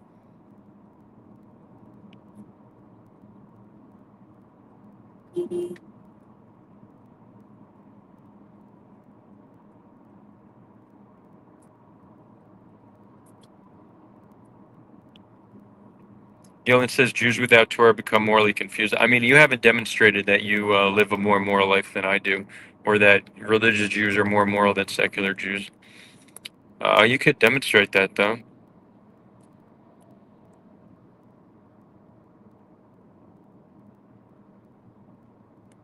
You're saying standing together as a communist organization, they believe in equality. I don't think they're explicitly communist. Believing in equality between citizens is not communist. Do they believe in like equity, meaning all people should have all the same exact things? I don't think that's part of their policy. To say that Israelis and Palestinians should be equal, that's not communism. Is the Ethiopian Jewish population growing in Israel? Yeah, I imagine it's growing just because they have children and stuff. Elon says you need Torah. Okay, somebody yesterday told me I need Christ. You need to be more. You need to be more convincing than that.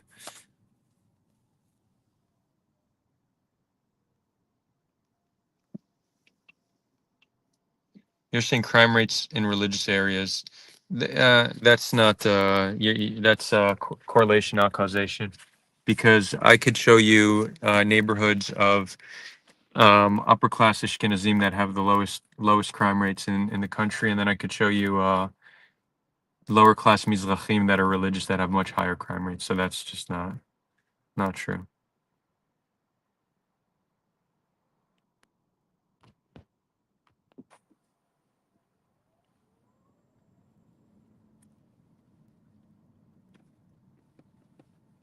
Anyone who chooses to live in Tel Aviv, the home of pride, parade, degeneracy, has very loose grasp of morality.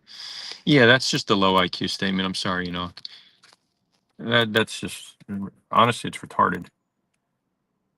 And I don't live in Tel Aviv, but that's just a dumb statement. Like you don't like Tel Aviv, so don't live there. But if people there's a lot of reasons to like Tel Aviv. It says nothing about your grasp of morality. What do you think about the guy that runs the Chabad house here? Does he have a weak grasp of morality?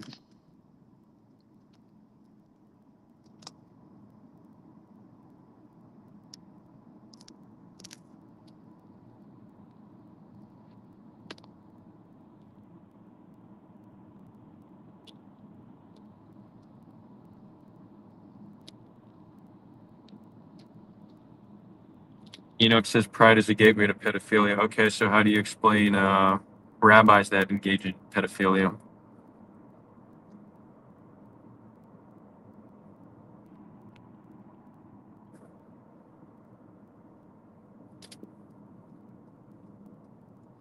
I mean, I'll be charitable to your statement that you do see some on the fringes of the pride movement. They do like drag shows for children and sexualizing children. That's all super sketch and should be stopped and paints all of pride in a bad light. So I would agree there, but I don't think it's inherently it needs to inherently be that way, right? We'd also need data. We need data. You need to show me how pride actually leads to pedophilia or to more children being abused. I know you do. You have a lot of child abuse in very ultra orthodox communities, and that goes undetected because of how close and tight knit the community is. So, but there's also data about ultra orthodox and child abuse. So.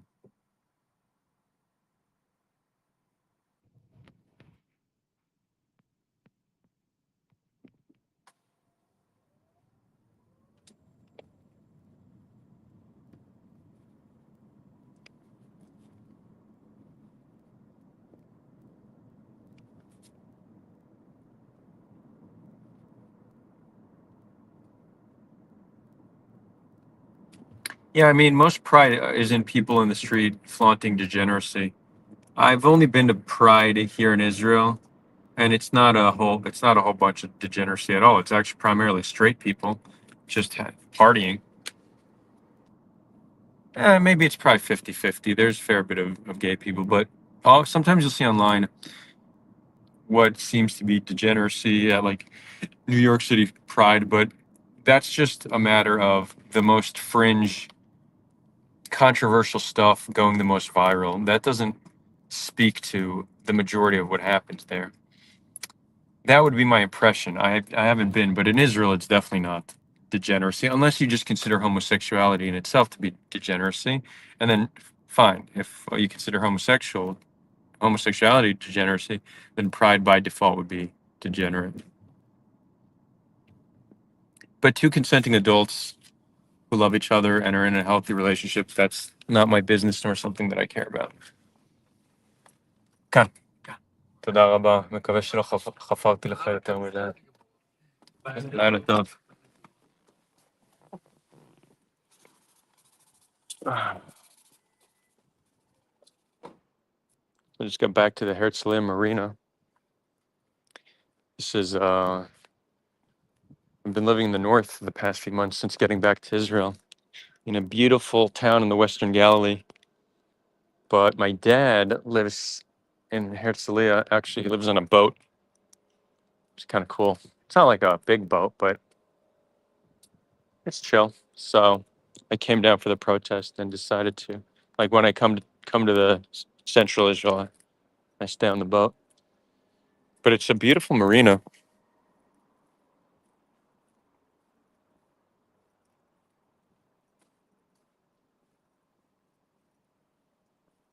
Right? Look how peaceful.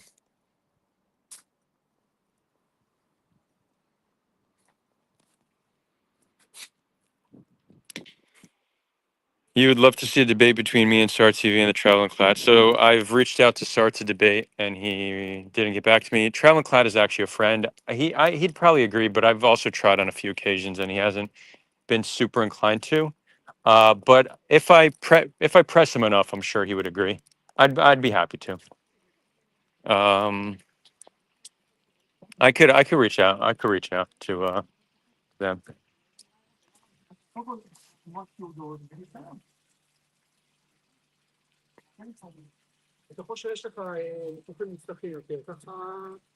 Turtle saying homosexual is a sin for good reason. It brings disease and death, and is gay. Well, the is gay, that part is just circular reasoning, so that's not there's no problem with that.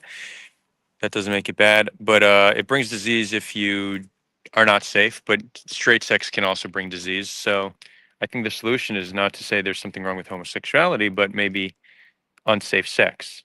And unsafe sex doesn't necessarily mean unprotected sex, right? If you get regular STD tests, then you don't need to always have protected sex. Well, again, depends how many partners you have. But again, what matters is not that you're having sex; it's that you're being safe about it and that it's consensual. That can be done in a homosexual way or in a straight way, and it can be unsafe and unhealthy, both straight or homosexual. So you should reflect on that.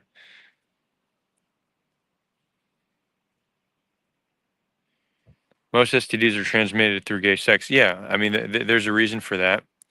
First of all, because men are not selective. So when you have two non-selective people who are into each other, they're going to have more sexual partners, right? So no one has more sexual partners than gay men because there's no one to say no.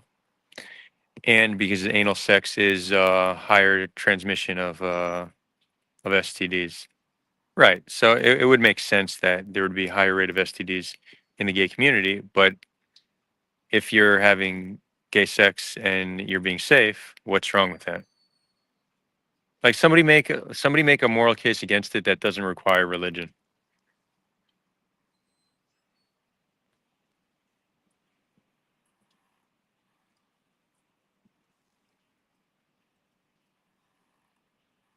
Saying it's not natural, that's just an appeal to nature fallacy. We do a lot of shitting in the toilet is not natural. Brushing our teeth is not natural. Getting in a car is not natural. Just because something is not natural doesn't mean it's bad.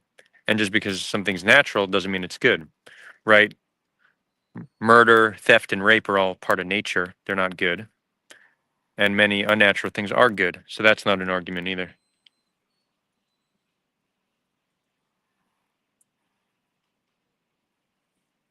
Enoch says purely lust-based. That's not true. You could. No, that's not true. You have gay couples that are in love. That would be love-based.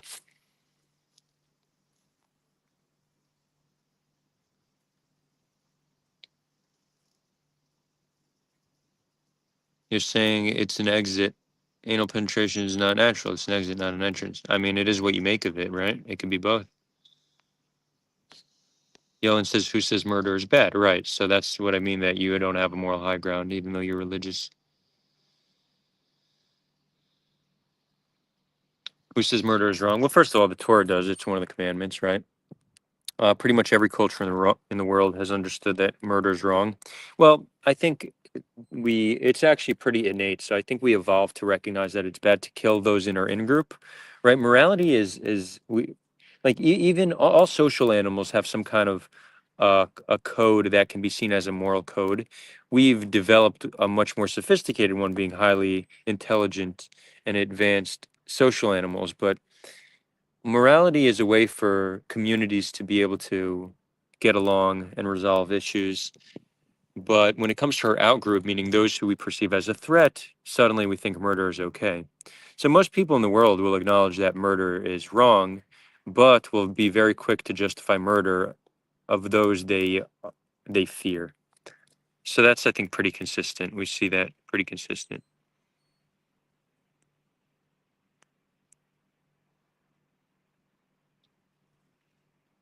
You know, what makes you a leftist and woke? You are a moral relativist. I guess it depends how you want to define that.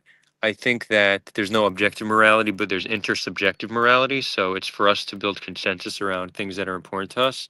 So I think we could say, functionally speaking, things like rape and murder are wrong. If you want to go as far and say they're objectively wrong, I won't even push back on that unless you want to get super philosophical. But when you say who's more moral, Hamas or the IDF, there I become a relativist, because it really depends on your situation, how much power you have, what you're fighting for. And I think generally when we try to compare moralities between groups, we do so in service of trying to dehumanize a group in order to justify violence against them. So I think generally, get off of me, mosquito. Generally, we have that conversation in order to justify violence. But the only time I would say moral, I think the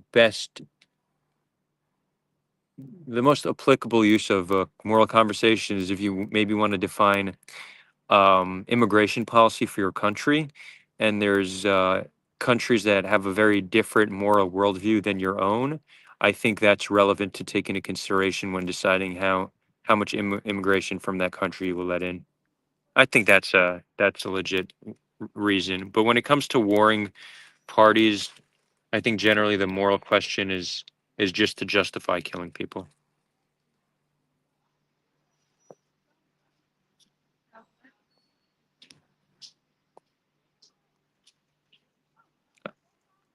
Why are you asking me, Enoch, if I think rape is acceptable morally when I already told you that it's not? My channel, no, I'm in Herzelia right now in the marina. I'm about to sign off.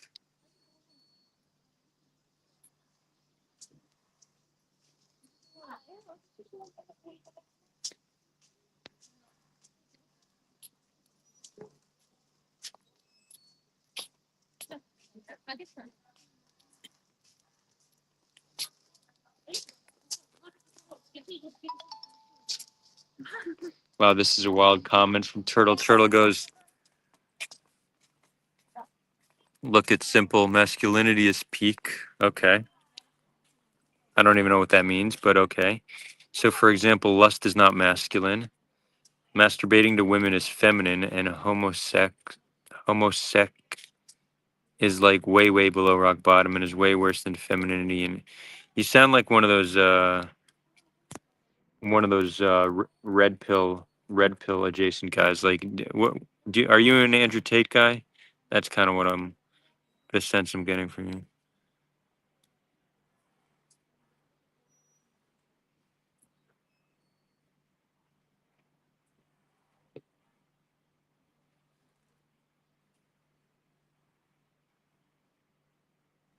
Well, Obscuring, you're saying I don't think consensus is murder is wrong. It's wrong that it's wrong with, like, for innocent people within our in group. Even capital punishment, there's debate in many countries of if it's okay to murder bad people, right? The one area where it generally for people becomes simple is if it's an enemy that you generally fear. We're very quick to justify murder against those people. And that's hardwired into our DNA.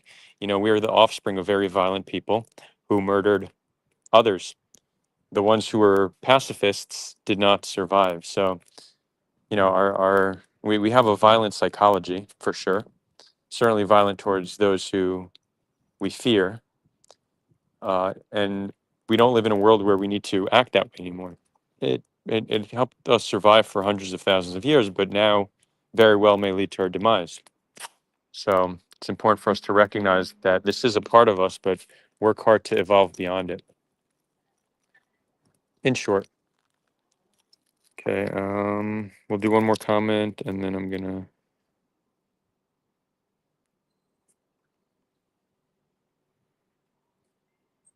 He's not an Andrew Tate guy, he's a turtle. Andrew Tate kind of looks like a turtle, so.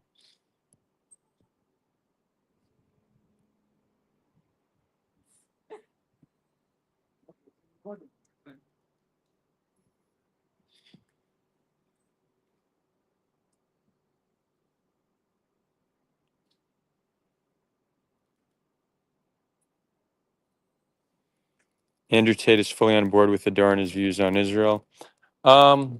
That's probably not true. We're probably both critical of Israel because we don't like the mass killing of civilians. But psychologically, temperamentally, morally, you are much closer to Andrew Tate than myself. I mean, that's pretty obvious. Like, if you do a brain scan, to me, you and Andrew Tate, you guys are far closer. I don't even think that's up for debate. Okay, guys. Well, just got to the boat, but thanks for tuning in. This was a long one, 4 hours. Not too many bumps and bruises. What's next?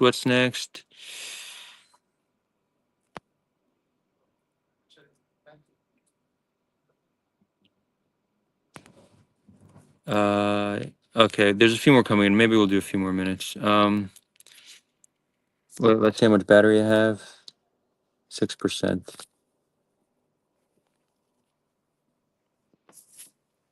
Look at this lighting on here, though. It's the lighting's a little wild.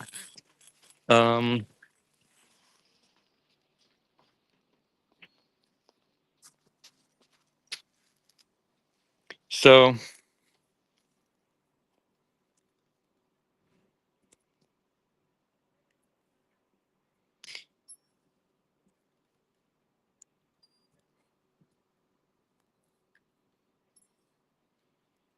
Eustace is saying, do you believe Israelis are open to dialogue? Yeah. They believe that there's no partner for peace on the other side. But if they thought that dialogue would be helpful, then they would actively engage in it. They're open to it. They just don't believe that it would do anything. But I think a lot of Israelis would be willing. You seem more of an absurdist than a nihilist. I'm actually not even familiar with absurdism. What is absurd? I could look it up, but not now because I'm on my phone. Yep, generally people don't support child killers. I agree. Turtle, no, I don't think you're being rude. Just I don't agree with what you're saying.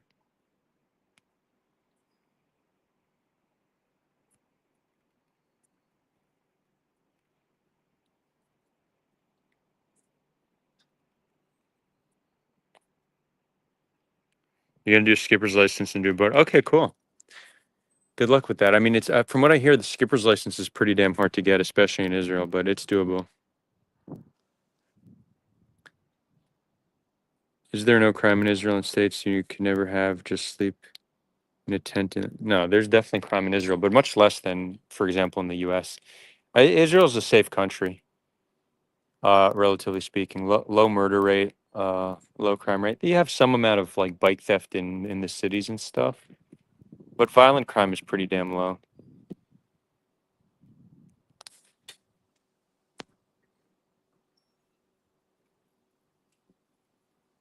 Okay, anyways, I'm gonna sign off, guys. It's getting late here. I have a long day tomorrow, but thank you for joining.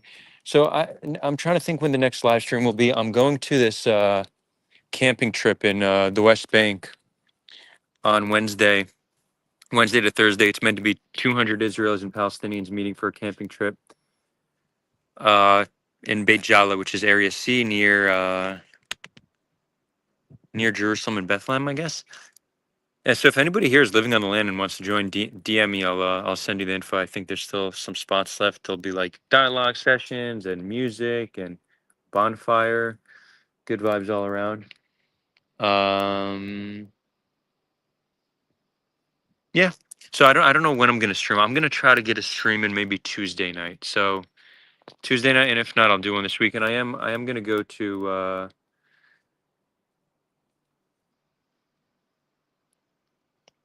I'm gonna go to I'm gonna spend the weekend in the West Bank. So I'm either gonna spend it in Ramallah or I'm gonna go visit Saluki in Nablus. So I met Saluki this past week. We had a good connection. We chatted up a little bit, and we agreed to do some content together. So I'll go meet him. But I don't know if I'll do that this weekend or I'll do Ramallah this weekend and go a different time to see him. You know, because why can't you call it Judea and Samaria? I don't. I could call it Judea and Samaria. I'm fine with that name. I call it Judea and Samaria, Palestine. I'm fine with that. Think that's our the ancestral name. I have no objection to that. I just say West Bank because it's neutral. It's a more neutral terminology, but I don't mind calling it Judea and Samaria. Thanks, Sonny, for always being supportive. Thank you all, and I hope to see you Tuesday night. And if not, we'll do something this weekend. Talk soon.